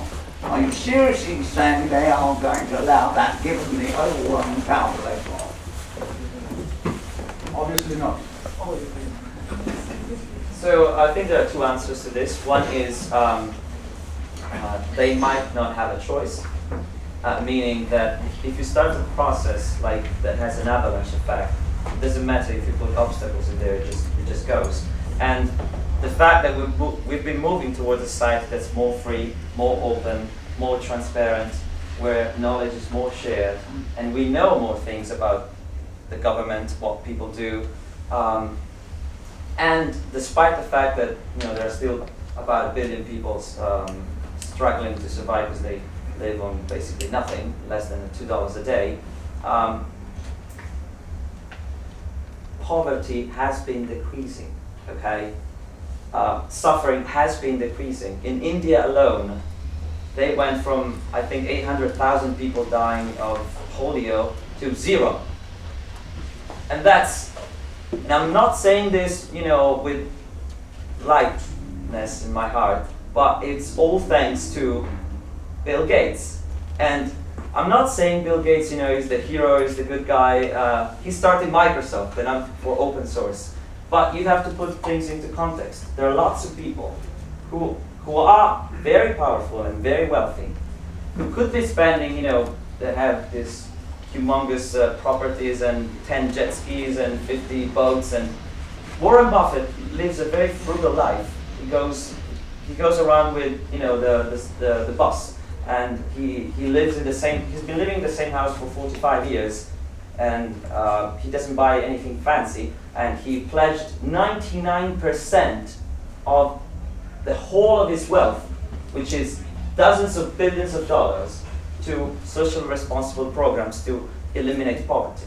Now, this is not wishful thinking or, he's just doing, to put up a good face. That's 99% of what he owns. With, still with the 1% he keeps, it's still more than enough for himself, his family, and generations to come. But what I'm saying is, if we think of the struggle as us and them, and they are evil, and it's not going to work. First of all, because you're creating basically a battle within society, and second, because it's just not true. If you talk to these people, most of them are very decent, and they have the same values as you have, but at the same time they feel powerless towards a system which is even bigger than them, even though they're so powerful. So Bill Gates has been using his immense wealth for the past 15 years, really, to reduce poverty and suffering in a way that I could never expect. Like, I hated the guy with a passion 10 years ago. And now I'm kind of like, yeah, but. Because, I mean, if you look at the reality, he saved more lives than anyone else has ever saved life in the history of humanity, probably, except for maybe Alexander Fleming. And the other 14,999 billionaires that our Prime Minister Slapper spoke about, where are they in this picture? That's interesting, because they started a common pledge called The Pledge, where lots of billionaires are actually joining in. Mark Zuckerberg is joining in. There are about 60 of them who are now multi-billionaires who pledged that at least half of their whole wealth is going to socially responsible programs to end poverty. And of course, you could say they're not really spending the money wisely or that kind of thing. So I'm not saying these are the good guys who are going to save the world. I'm saying it's not a battle us against them. We can be working together, all of us, towards the elimination of poverty and suffering. And we should be using all of the possibilities that are there. So I'm not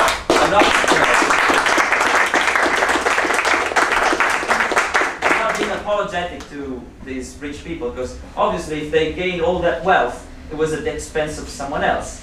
But you need to understand the process, right? It's not like they stole physically from everybody. It's very complex. Can I just respond very briefly? I don't think that it's. I think Federico's right to say that these people aren't necessarily evil, and I don't think as socialists we've ever actually argued that the individual capitalists are evil. It's more about something that goes on in society separate from the wishes of the individuals involved. We're part of a bigger whole. We're part of a social system. The social system is something which exists, which is much bigger than any of us. And it's got its own history. Let's call it capitalism, for want of a better word. We live within capitalism. Capitalism actually molds and shapes everything about the way we live, because that's the social system which we live under. It has its own history. It came into being a few hundred years ago. It did, at the time of its birth, serve a useful function in increasing wealth production and growth. And at the time it was useful, but it's outlived its usefulness.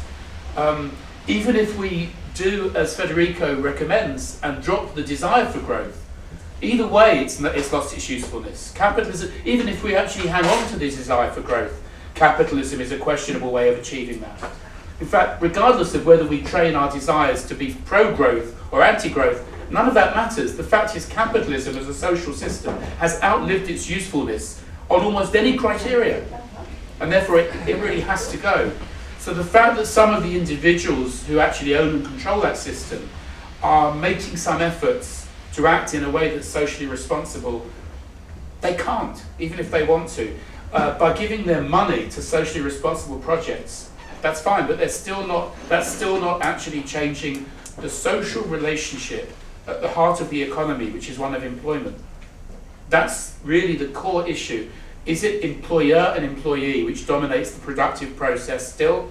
Yes, it is. And as long as that relationship exists at the heart of society, then all of the other problems that flow from that will still be with us.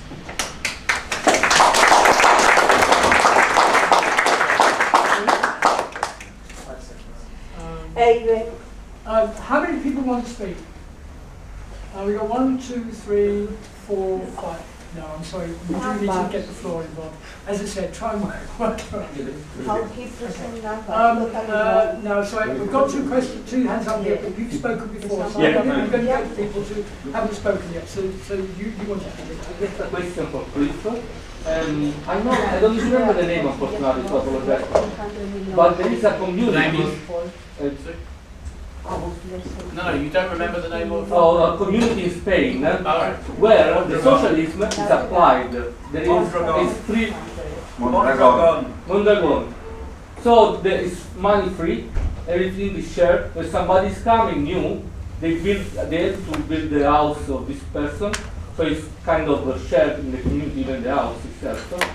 But there is something similar is there something similar in the UK or in London? The Mormons. John Lewis. The short answer is no. There are small examples that we can point to of human cooperation even within capitalism. I don't know a lot about Mondragon. People can look at the kibbutz experiment in Israel, for example. Of course, there are examples on record of people acting and living communally and working communally within a very limited sphere. But as soon as they then need to draw on the rest of the society for raw materials, for resources, to interrelate with the rest of the world, that's where the problems begin. And therefore it becomes more and more obvious that a social, particularly now, in the modern world, we have a global village. And so that's why it's all or nothing. The world is a global system of society which we have today, of capitalism, and therefore any system of society that replaces that would also have to be global. Ma ti viene sempre so Yeah, sure. So, I guess my question is really, I have a question, not really an answer, but my question is really, that I pose to myself and to the audience and the speaker, how do we actually reach our goal, right? Because we all know what the goal is, and we agree. And the difference is, I think, how do we go about reaching that goal? And my idea is, you start with something that already exists and works, and improve upon it, and then make it better and expand it. And what is your proposal? In my mind, it doesn't matter who's right. It only matters if it works, right? So whatever works, that's what I'm going to propose, and that's what I'm going to write. So if this is disproven, because it says, it turns out it's bollocks, I'm going to say, oh, you know what, my first book is bollocks. We're going to do something else, because that's what works. But you need a report system, something that actually tells you if your efforts are having an impact. And my question is, the Socialist Party has, 500,000 members or whatever, or 1 million members, I don't know, but do you have any numbers on how much are you going to grow in the next 6 months? How much are you going to grow in next year, 5 years, in 10 years? How do you go about realizing your train of thought? That's my question.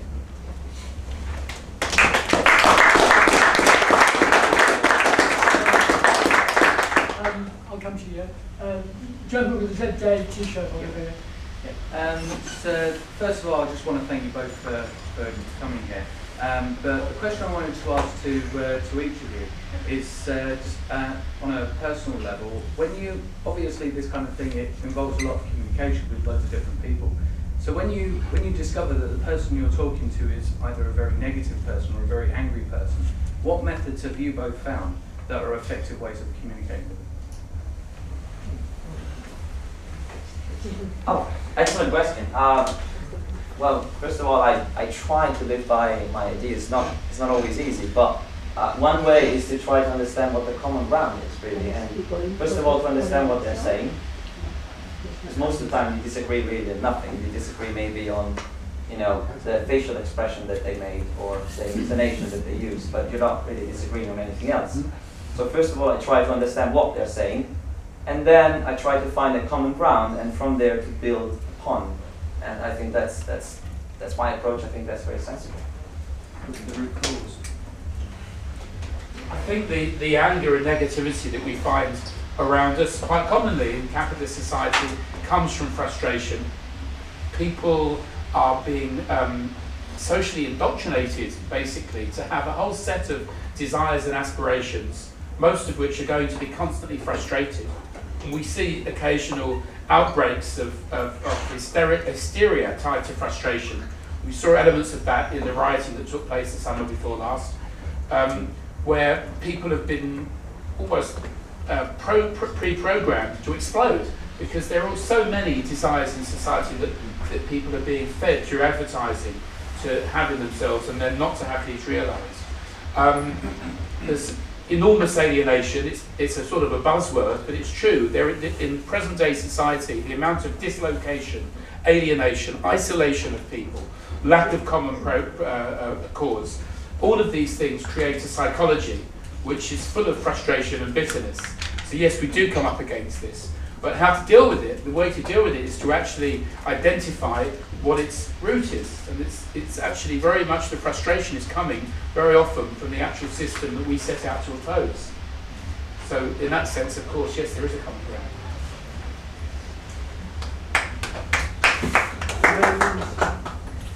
You raised something before about the money in a resource-based economy or a socialist society. Federico said something about there may well be a use of money. Perhaps you may want to define how you define money. But also, could both speakers tell us what they think about local currencies, alternative currencies, peer-to-peer currencies? And also, I think that what hasn't been mentioned, I don't think, is sustainability. And this is one of the main reasons for decentralisation, because having things centralised is a highly inefficient way of doing things. Although we don't depend upon leaders and people in power to bring about a new society, a rational, sane society, we could do with their help. If they're going to give it, but if they're going to work with that change, let's see to what extent we can work with them. I do believe that there has been significant moves in that direction. For example, Jeremy Rifkin has proposed, I can't remember the details, but it was basically a lateral power distribution system. And he managed to get most of the European community on board to say, yes, we need to get away from all of this centralised power production. Yeah, but I'm sorry, I need you to... And I'm not sure if it was Italy or Spain, but they were on board and they were willing to implement the infrastructure to get our power network decentralised, converting houses so they can be producing energy, each individual house and building, and all kinds of things, which would, in a rational sane society, be in existence we need anyway. So these plans were going to go ahead, but then we had this big crisis in 2008, which put the spanner in the spokes. Really sickened me, because this would have been a real advance towards a sane society. I just wonder if Federico has any more information on that, and to what extent we can help and influence our leaders to get on board with the sustainability idea, because oil is running out quickly. Everybody knows that, especially people who present the power, and they want to do something. Okay. So in one of the interviews where I mentioned money, again, it was just a snippet. The whole sentence was, do you think money will ever disappear? And I said, I don't know. It might disappear. There might be some money in the future. I don't think it really matters, because money, again, is not the problem. That's a consequence of something else, because money fulfills a need, right? So if you reduce your dependence on money, then you can have money for, I don't know, diamonds and very scarce things, but the things you need to survive, imagine if you could get all of that without the need of money, then money would be just a luxury commodity. It wouldn't be needed by any person in society if they just wanted to live a decent life. So I think you outgrow the need of money. You don't put money out of law, right? So you don't outlaw money. You say we make money less relevant. That's how I think you make society better. Local currencies, they can help us achieve that goal much better, because they don't have the problem of the fractional reserve system and the interest rate applied on the money created out of thin air. Peer-to-peer currencies such as Bitcoin, very interesting projects. So we should be supporting these local currencies and peer-to-peer exchange systems instead of the centralized system of money creation by the big power establishments. And lastly, sustainability. Well, I didn't make an argument on this, but I did mention it when I said sustainable communities and the need for deep growth. So instead of, let's suppose there's a bridge, right? If the bridge collapses, in a sane society, it's a bad thing. But in a conspicuous consumption society, that's very good. Because guess what? More jobs. You gotta rebuild the bridge and then spend more money on that, and so on and so forth. But if your objective is, and that's how the capitalist approach kicks in, because it's more efficient to provide for that, right? If your goal is to just keep the consumption going, the problem is keeping the consumption going, right? Capitalism is very efficient at that. If your objective is really to just live sustainably, happily, in a good standard of living, then capitalism might not be the best thing to do. And so, what's more efficient? Something else that will replace capitalism. So again, you change the conditions that replace things. You don't say, capitalism is bad, everybody, let's vote against capitalism, and tomorrow we start a socialist society. I think that might not work out so well. Well, you asked what do we think about local currencies, peer-to-peer currencies.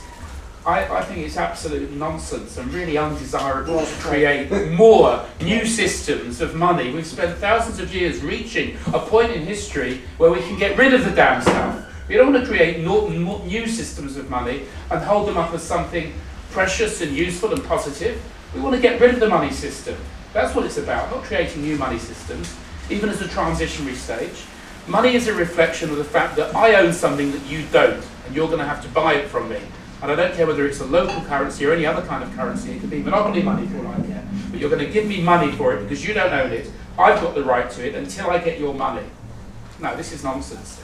We've reached a stage in history where we can absolutely get rid of all of these unpleasant experiences that people have had to suffer for thousands of years, of being deprived of something until they can cough up the piece of paper for it. This is completely, it's antiquated. You don't need to have rationing through scraps of paper anymore. And it's really offensive to actually tell us that this is what we now need to be moving towards. It's what we need to be getting rid of. Because we now have the means, as Federico has ably exposed, we have the means now through modern technology to produce more than we need. We have a population of, 7 or 8 billion in the world. But I mean, all of the trustworthy estimates for food production show that we could feed 2 or 3 times that much, quite easily, even with current day resources. And the same applies to other fields of life. So if we can create an abundance of everything that we need, then we have the great pleasure awaiting us of free access. Free access means the abolition of money. And why can't we actually have a majority voting for that? We've got a majority at the moment voting for something far more crazy. We've got people voting at the moment for a system of war, poverty and irrational deprivation alongside huge abundant resources. If you can get them to vote for that, surely you can get them to vote for the opposite. And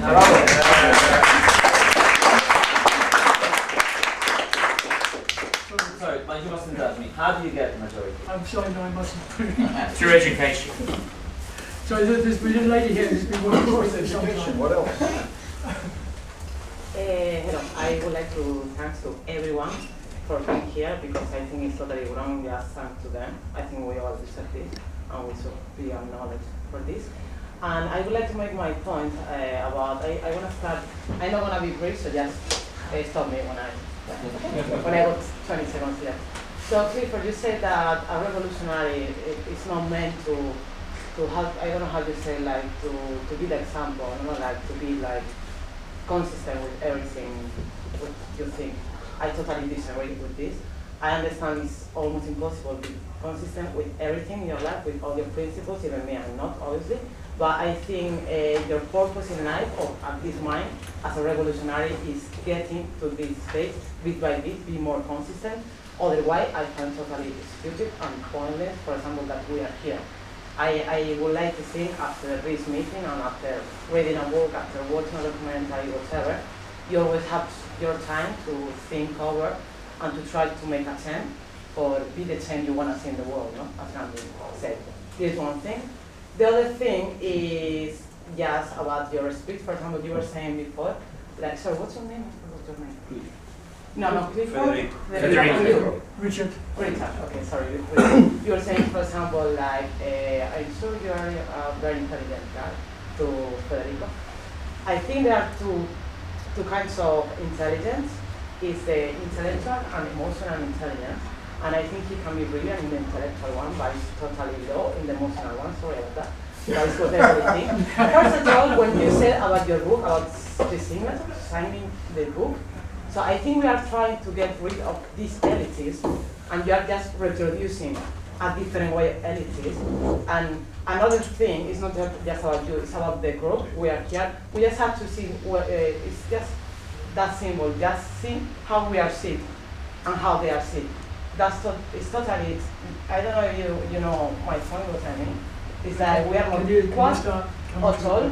Exactly. And I'm coming too long, that's another thing. They are talking about 85% of the time, and the rest of the people just have like less than 1 minute, and then they reply and they are talking for 10 minutes. So I don't think this is too socialist. I mean, my point is, I think we have to try to be a little bit more consistent in what we want to get and not just talking about it. Thank you.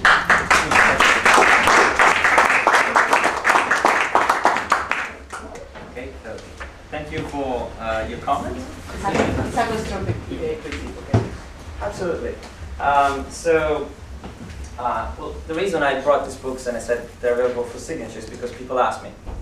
So that was the only reason. I'm not trying to promote elitism. In fact, you know, I slept at their house and I talk to people on the street all the time, and just if you ask them, I'm just a regular guy. It was my fault. I asked you for a signature. Yeah. It sounds really, really bad for me. This about signing. You know, it's like. Okay. Okay, I was just saying that I mentioned it because people ask me, not because I think it's particularly important. It's because I've been in debates and I didn't have my books, and they were like, man, I'd like you to sign my book, just because it's a nice memento, not because I'm some kind of famous guy or whatever. So I really don't think that's the case, but I'm sorry if you got that impression. And I think you should lead by example, and I think that's a moral thing to do, and something that shows empathic distress and actually emotional intelligence, but I could be wrong.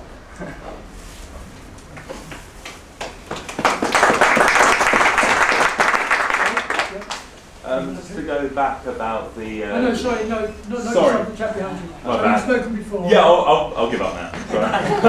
Thanks. So first of all, sorry for leading Federico astray and getting him to sign my book. I'll erase it later.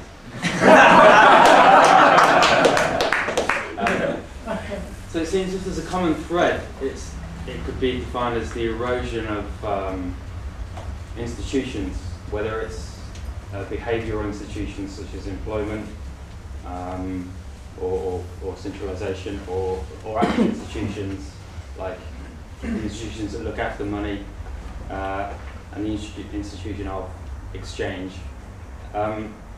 So would both speakers agree that is it? And so I guess to back up what Federico has been saying, to demonstrate that we can erode those institutions, maybe on a small scale, but to demonstrate that we can, is that not a very effective way of convincing and reaching a point where we get the majority? Yeah, I think the problem with trying to erode institutions, as you put it. Oh, and one question is, what institutions will we replace? And my thought on that is that they will be temporary. They will have a life, they will a perceived life and a perceived short-term goal, or maybe a long-term goal, but a given lifespan. So I would encourage you to think in terms of the phrase that I've used several times this evening. I don't apologise for repeating it yet again, which is social relationships. That means we have personal relationships with each other, with friends or family, but the key social relationship means the defining feature of a particular form of society. So the form of society that we live within at the moment, which I've called capitalism, is defined by having as its key relationship that of employment. If you look at the wealth that's generated in society today, if you look at how these tables were produced, if you look at how these chairs were manufactured, look at everything around you, Look at the food that you'll be eating later or whatever. The key relationship involved in the production of everything you see around you, more or less, some rare exceptions, would have been that of employment. That's the defining relation, what I called earlier wage slavery. So, eroding institutions, no. To us, that's not the answer. The answer is to question, to challenge, and to end that social relationship of employment. And it's not something you can do by halves, unfortunately. It would be nice if we could, but unfortunately, if there's a particular relationship of employment, which is at the heart of the problem, you can't have half employment. You can't go to work, you can't have a situation where people are working for the profits of their bosses and then in the second half of the day they don't. It's all or nothing. But you have to convince, and that's just a way of doing it. I don't see how, well, firstly, I don't see how attempting to do something completely irrational and unworkable and pointless is going to educate people in anything. But what I think is more important is let's not confuse the social system that we live under with the class struggle that happens within that system. So, for example, when people do go to work for an employer, there's always a conflict going on over the level of wage payments and various other terms and conditions of their employment. And there are strikes, there are lockouts, and there are points of conflict in that struggle over employment. And let's not underestimate that. And that's very much an arena in which people are testing their power as social beings. I think that's an area where people do actually learn the reality of the system they live under.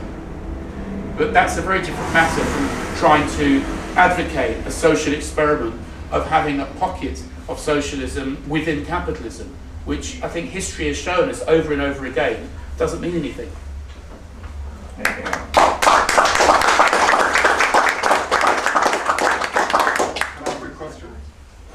Yeah. I understand how, Federico, I understand how you're going to move, and I can understand a lot of the steps on that.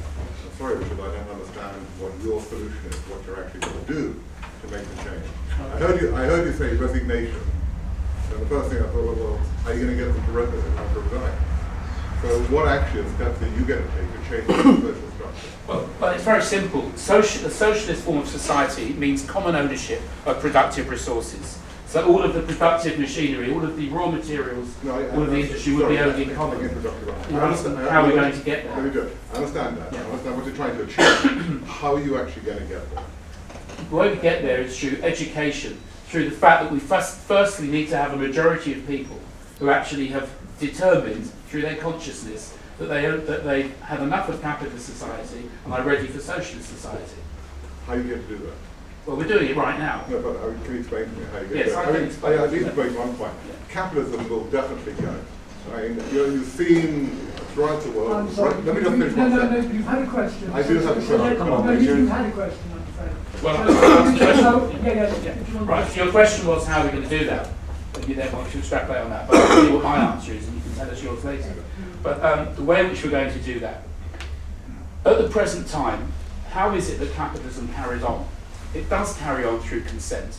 I said earlier, when elections take place, admittedly, some of the turnouts in recent elections have been interestingly low. But nevertheless, you do see millions of people making the effort around the world to go and vote for political parties who fairly explicitly will uphold capitalism. That's taken as a given.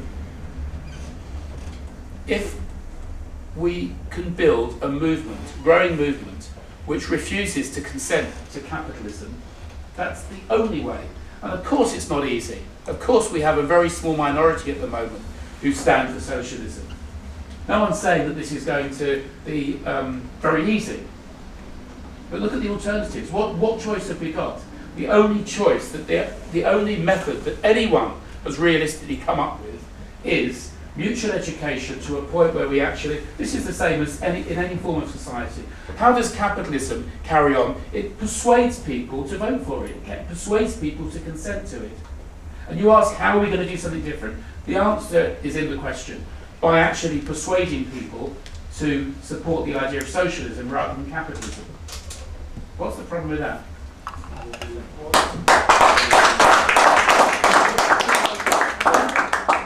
Sorry? Oh yeah, apologies. So, I've tried to understand what the plan of socialism is, but I still haven't got the actual steps.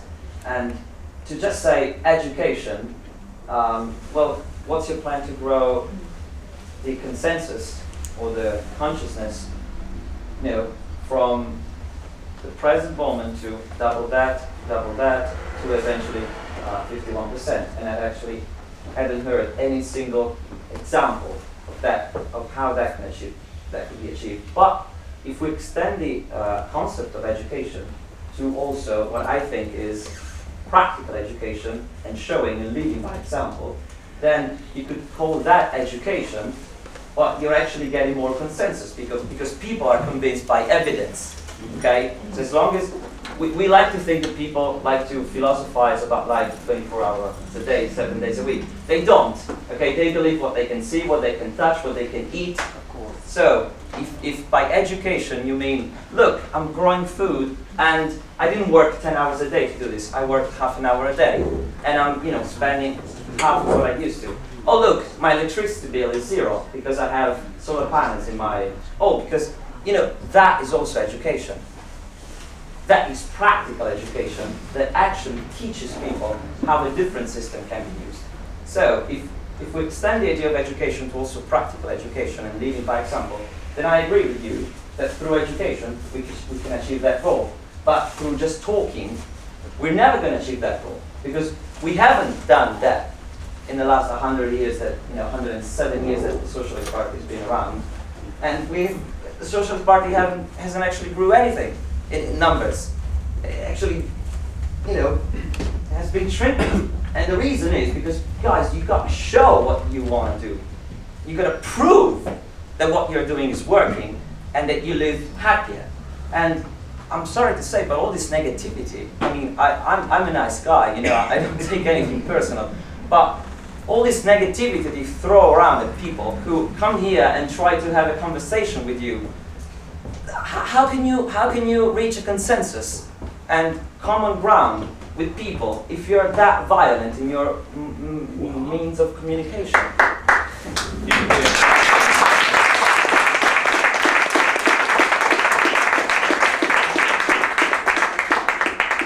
Okay, we've been going for 2.5 hours now, so I just want to take do people want to continue? Yeah. Hands up. Soldier forward. All right. Okay. So the next person hasn't spoken. Yeah. I've been coming here for quite a while now, and it took me a while to be convinced that we could have a moneyless society. And some of the arguments I have with some of my friends. I work for a local law centre, and a solicitor said to me, "Oh, come on, you're never going to get people to work for nothing." And I said, "Well, you do." And he kind of was a bit taken aback because he not only does a lot of pro bono work, he volunteers twice a month as a mentor for vulnerable families. And I truly believe that it's just a change of a mindset. If people just kept doing what they do, as work is the essence of man, nobody would want to stop working, and you could just keep producing for need rather than producing all the rubbish that gets thrown away. It could work. It's just a change of mindset, and people would work for nothing if they enjoyed what they were doing. Could we have a question? No, I'm just making a point. Would say, how are you going to do it? But it is just a change of mindset. That's how it's got to be done. It's called a ludic lifestyle. Can I just come back to you just very briefly? We're getting questions now, which I'm glad about because it's a positive, constructive debate, hopefully, with our friend here asking, well, how are you going to do this? I don't know if you've ever voted in your life at all. But the fact is, people who get involved in these debates, if you actually question yourselves, if you've ever voted ever, who have you voted for? People who go out and vote, people will come to a debate like this and they'll go out the following month and they'll vote for the Labour Party, they'll vote for the Green Party, they'll vote for this or that party, they'll vote for parties which are in alliances in other countries. And the fact is, by doing so, they're actually sanctioning the use of violent armed force to protect private property. And what we need to do, it's not just simply about some kind of abstract idea of education. The socialist project involves dispossessing the minority who currently own the planet. And I would throw the question back at you and ask, are you in favour of doing that? Let me ask you a question. I haven't finished yet. I haven't finished yet. Are you in favour of rhetoric, or are you in favour of actually making some action, of actually doing something that people can actually see is changing the environment? Well, I'll come back on that. Doing something that people can actually see. Some messages are able to be taught by example. If our message to you was that people should show more human kindness in life, then great. I can lead by example. I can go and help an old lady across the road straight away. If, however, the message is that we cannot even begin to solve our problems until we dispossess the minority who own the planet, how can we possibly show that by example other than by actually doing it? Exactly. So really, you're putting us into a false double bind. You're not being honest about the way you're arguing. You're asking us to show by example why it's a good idea to dispossess that minority. The only way that you can show by example is by actually doing it. There is only one minority. We don't have a practice capitalist class in the corner who we can demonstrate on. There's only one capitalist class. They do actually monopolise the planet and all its resources. And I'm sorry to tell you this, but you cannot lead by example. You cannot show by lifestyle why it would be a good idea. All you can actually do is be realistic. If there's a small number of people who exercise control illegitimately and ultimately over where you're living. I mean, take this building for example. We're running this event within reasonable limits of democracy. If 2 or 3 people took it upon themselves through violence to actually take control of this building and to somehow deprive the rest of you of the right to even set foot on it when you wanted to, the answer is very simple. You don't start leading by example, you would dispossess them of that. You would actually confront force with force. That's the answer. And socialism actually does confront force with force, albeit in a democratic way. You've got the most undemocratic situation. You've got this tiny, tiny minority who I started my contribution by speaking about, a really tiny number of people who between them control pretty much the planet that we happen to live on. What are you going to do about that? Surely you have to dispossess them. Let me make a comment to that. Can I make a comment to that? Can I ask you this? I do apologise, and I apologise to everyone I've sort of cut short on this, because I think you were actually offering some good contributions, but we've got a lot of people who want to ask questions. Can I suggest that when we break and we go upstairs, you can kind of buttonhole the speakers yourself and ask them to take that up? Yep? Is you okay with that? Yes, okay, all right, thank you. Okay, sure. So once, I believe it was Gordon Freeman who was asked, how do you get rid of racism? And he was questioning the fact, he was very critical about the fact that they've got Black History Month in the United States. He said, True. I don't recognize that, I don't accept that, I don't want that. True. He said, why not? Well, do you have Jewish month? Do you have, Italian month? Do you have, no, why not? Well, because, exactly my point. How do you get rid of racism? You stop talking about it and you act like we are one family. Yeah. So by saying there is one class, those are the guys, these are the capitalists, you are effectively creating classism because you don't recognize that we are one family, we are one social group, and we all share the same goals and the same fears, and we all have a family, and we all have children and people we love. So it's exactly that kind of behavior that creates a struggle within society by saying us and them. It's this us and them mentality that created the problem, and it's this us and them mentality that will keep the problem going. And by saying that you cannot even begin the conversation, this is what you said, you cannot even begin the conversation if you don't replace something that is virtually irreplaceable without any intermediary steps. Then basically you're saying this is never going to happen. Because what you're saying is, unless these conditions are met, we cannot even start doing anything. And then when the question is, how do you get to these conditions? The answer is, we get to these conditions because that's how you're going to start. It's an infinite loop. You're never going to do anything. It's just wishful thinking. Like, how do you get more people to agree with you if you don't lead by example, if you don't live a virtuous life, and if you have no plan of getting there?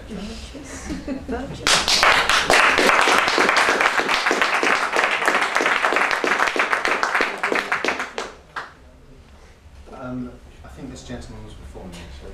I think you've been waiting a whole long time, but if you want to... Right, fair enough. I was just going to say that the real ownership and private property grew out of the agricultural revolution, which was 5,000 years ago. The majority of our species' history, we were nomadic hunters, so now we've got the technology to create a global abundance. I figured that we should probably do that, so we can go back to like walking around the planet and checking shit out. But, coming back to this dichotomy of capitalist, socialist, actually you don't have a capitalist system at the moment, you have a plutocracy. You have a corporatocracy. You have a very, like with capitalism, when it was instituted through John Locke and Adam Smith, if you look at them, there's some very strict provisos in there, that you won't let it go to waste, that you'll share your labour, that you'll mix your labour with the capital, that all those sorts of things came through it. The point is that the system structurally was always going to end up as a pyramid structure that you have now with the wealth trickling down the system, which is exactly why the robber barons and the banks have gone back again and again and again to the trough to get the fractional reserve system back in place. So the point is that if everybody said there's no capitalists, there's no socialists, actually there's just kings and queens, and you're their bitch. That's it. If everybody just says, oh, I'm their bitch, I don't like that, because nobody likes to be anybody's bitch, and then we'll just sort it out that way, and hopefully build in Federico's way and get people pissed off in your way so that we can get them voting to oust them.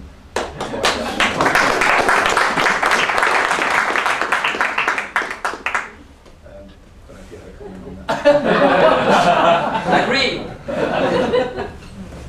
But I think you make an interesting point, because it goes back to something that we looked at earlier, in which there's a sort of depersonification that the individual capitalists like Warren Buffett can be as charitable as they like, but it's not really about what they're like as individuals. And I think you're touching on this as well when you talk about plutocracy. There's a kind of an abstract force, there's a kind of a depersonalized force known as capital. So in other words, the whole of capital investment resources employs, in one sense, the whole of the labour force. And when you think about society as it presently is constituted, that's what we have. We do have these two classes. Sadly, we can't just think them away. They exist in a very real, tangible, physical sense. And therefore, it's not really about having a classist attitude. It's not really about the us and them mentality. That's not really the point. The fact is that this is a very real thing that exists. We experience it every day when we go to work. Every time we're pushing, for example, for a realistic wage increase to keep pace with inflation, and the wage increase is denied. There's a very clear conflict of interest between employer and employee over how the wealth should be distributed.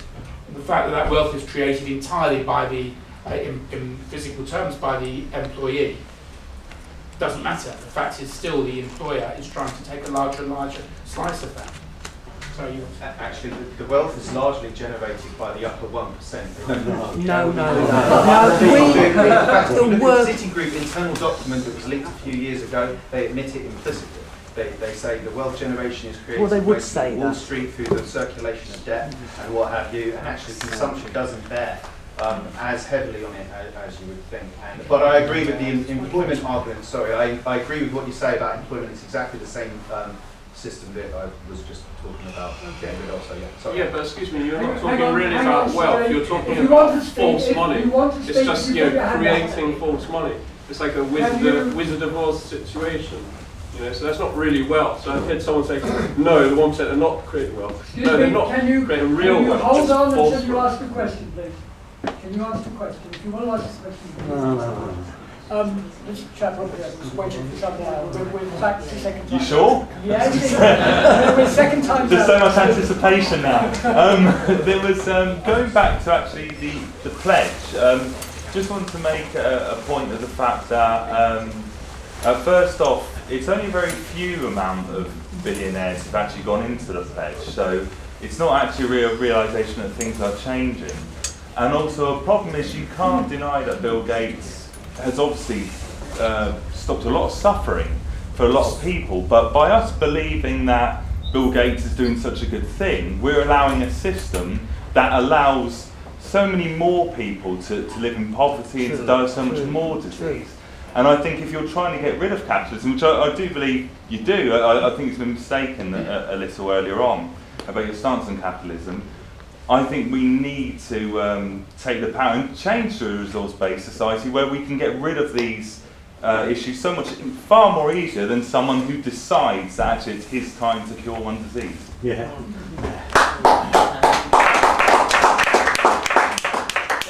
I agree with you, and for the most part, and I don't think there is a sequitur in the assumption you're making and then the conclusion. So if you recognize that somebody's doing good because it's measurable and it has an impact, it doesn't mean that you're not going to replace the system or that you are supporting the system. You're just observing something and saying, this is what it is. Then, if you then say, therefore, since there are these heroes, I'm not going to do anything because things are just dandy and fine, then you have your problem, right? Then you have the problem. But if you say, look, these guys are doing something, and I take individual responsibility, and I'm going to do something too, and I'm going to fight the system from within, because I have the tools, I have the ability, and I have the passion and the willpower to do so, and I organize together with other people to do that, then you can transition to a better society. But if you just say, oh, I'm not going to do anything because these guys are taking care of that, then of course what you're saying is correct. Okay. Okay. Now I've just been told one of the speakers is going to have to go soon, so I'm afraid that is going to be the last question. But as I said afterwards, if you want, we're going to have some tea and some biscuits upstairs. If you want to carry on the conversation afterwards, I do apologise, then feel free to do that. So before we finally wind up the meeting, what I'm going to do is I'm going to ask the two speakers just to give you a summary of what they've said up until this point. We haven't actually arranged this, so who would like to do that? Go ahead. I start. Okay. Well, firstly, I would like to, on behalf of the Socialist Party, to thank Federico very much for coming tonight and for being willing to discuss and debate with us and for making the time to be part of this. And indeed, to thank all of you for having made the time this evening for coming along and taking part in public discussion and debate, which is an excellent thing and something we'd like to see a lot more of. I think we've touched on a lot of areas tonight, and the debate and the discussion will continue. But let me round off for my part by going back to some of the original points that I started with, and just to tie up a few loose threads. Capitalism is a system of society. It's something very real, very tangible, physical, unavoidable. It's actually the way in which we're relating to each other in terms of production. At the core of society, the economic core, it's the generation of wealth, it's the ownership of wealth. More importantly, it's the ownership of wealth-making resources. And by this, I don't just mean financial chicanery that these people talk about with the top 1% creating financial loops and so on. We're talking about the real physical creation through human labour of actual wealth. And the relationship of production that exists today is one of employment.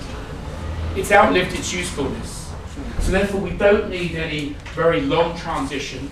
We don't need generations of example setting or moral regeneration or reformation. We're ready. Society is actually technologically ready now to do away with capitalist social relationships and to create socialism. The only thing that's missing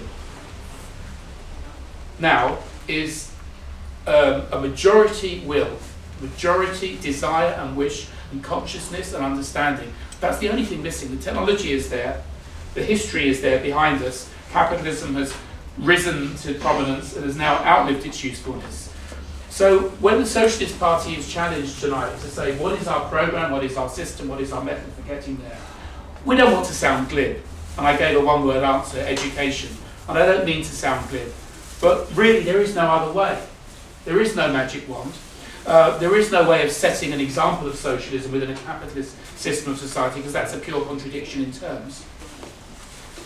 What we need to do, and it's already happening around us, there's enormous discontent with capitalism. There are millions of people in all parts of the world who are bitterly and violently opposed to what capitalism is doing to them. What we're trying to do in the Socialist Party is to show through the spoken and written word, we're showing and we're building the fact that there is an alternative system of society. It's ours for the taking. But every change in history has always been preceded by people talking about what they're going to do, why they're going to do it, why they need this change. So we have nothing to apologise for in using the spoken and the written word to do just that. And of course now using the internet to do just that. We are building consciousness, we are using education, and we're describing what the socialist alternative is. So let me finish for a minute or two, for my part, just by explaining once again, very clearly, what socialism is and why we need it. Socialism is a global system of society in which all resources are owned in common. Socialism means common ownership of everything. Socialism means democratic control of everything. That includes every form of wealth, is owned in common and democratically controlled. In a socialist system of society, there would be no private ownership or state ownership whatsoever, and therefore there would be no currency whatsoever. So in the Socialist Party, we campaign for a moneyless society, and we work very hard to propagate that idea, to try to educate our fellow workers that that is the way forward, that is the only solution. And we're interested in building our numbers exponentially if possible in order to achieve that. Because the only way that we're going to achieve that change is through a majority of people reaching the conclusion that we've reached, that socialism is the only answer. And we've just heard from a friend who I've not met before, who said that she's been coming here just for a short while. At first she thought that this was unrealistic, then she decided it was realistic, and now it sounds like she's doing a great job helping to teach other people likewise. And this sounds almost like a plant. I've never met her before. But it's a good example. Here's somebody who's materialised, so to speak, since I was last speaking at this location, and I'm sure there's nothing unique or extraordinary in that sense about her. She, like many other people, has reached these conclusions because everything is forcing us in this direction. There's a lot of things working on our side, a lot of pressures around us which are supporting our case and endorsing what we say. That's really the object, that's the example, that's leading by example, is we just point to all of the contradictions of capitalism, all of the insanities of capitalism, and as a result of looking at those insanities, we're getting more and more people gradually to subscribe to the socialist solution. So I would urge all of you tonight to stay in touch with socialist ideas, and indeed to subscribe yourselves to this as the only practical solution to the problems that we face. Thank you very much.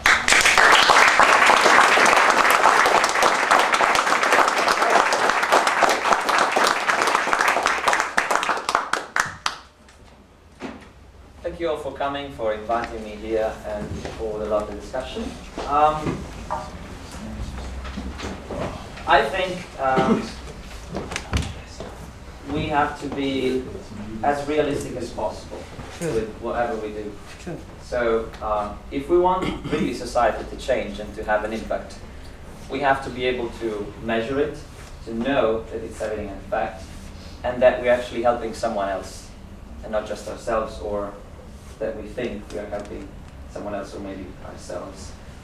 And in order to do that, we have to understand how systems evolve and how the interconnections are made. So I believe that in order to change society, you need 4 conditions. And unless you have all these 4 conditions, it's not going to happen. Okay? And why do I say that? Because I know, because of history shows that. We've known that some of the things that we preach are good and they should be done, or they sound like they're good and should be done, but we've actually not done them. And the reason is because those 4 conditions didn't converge.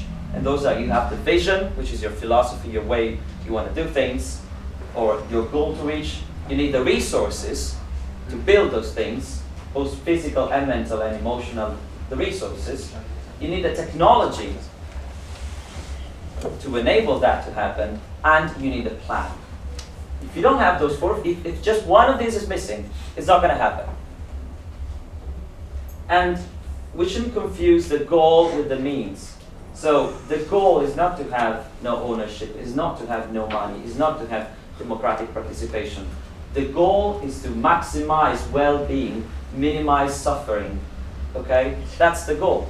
So while no ownership, no money, democratic participation, they sound like good ideas, and I agree with them, and I think they should be done, it does not mean that that's what actually works, okay? So until you actually try it, and you test it, you don't know if that's the means to achieve your goal. So I think the only thing we have to do is to keep the goal in mind, which is reduce suffering, maximize well-being, live as happily and as best as we can, and have a plan where we try things out and we actually see if they work. And if they don't, be open to change your mind, right? Because stubbornness plus power equals problems, okay? So this whole thing that we're doing sounds like an excellent idea and might lead to a prosperous future for everyone. But if we are stubborn and we don't change our mind in face of new evidence, if we gain power, we could do much more damage than the system that's already in place. Or may not. I don't know. The only thing I know is if we're not ready to change our mind, we're not going to do anything useful. So just be open to new ideas, share your knowledge, discuss, participate, collaborate, and move forward together.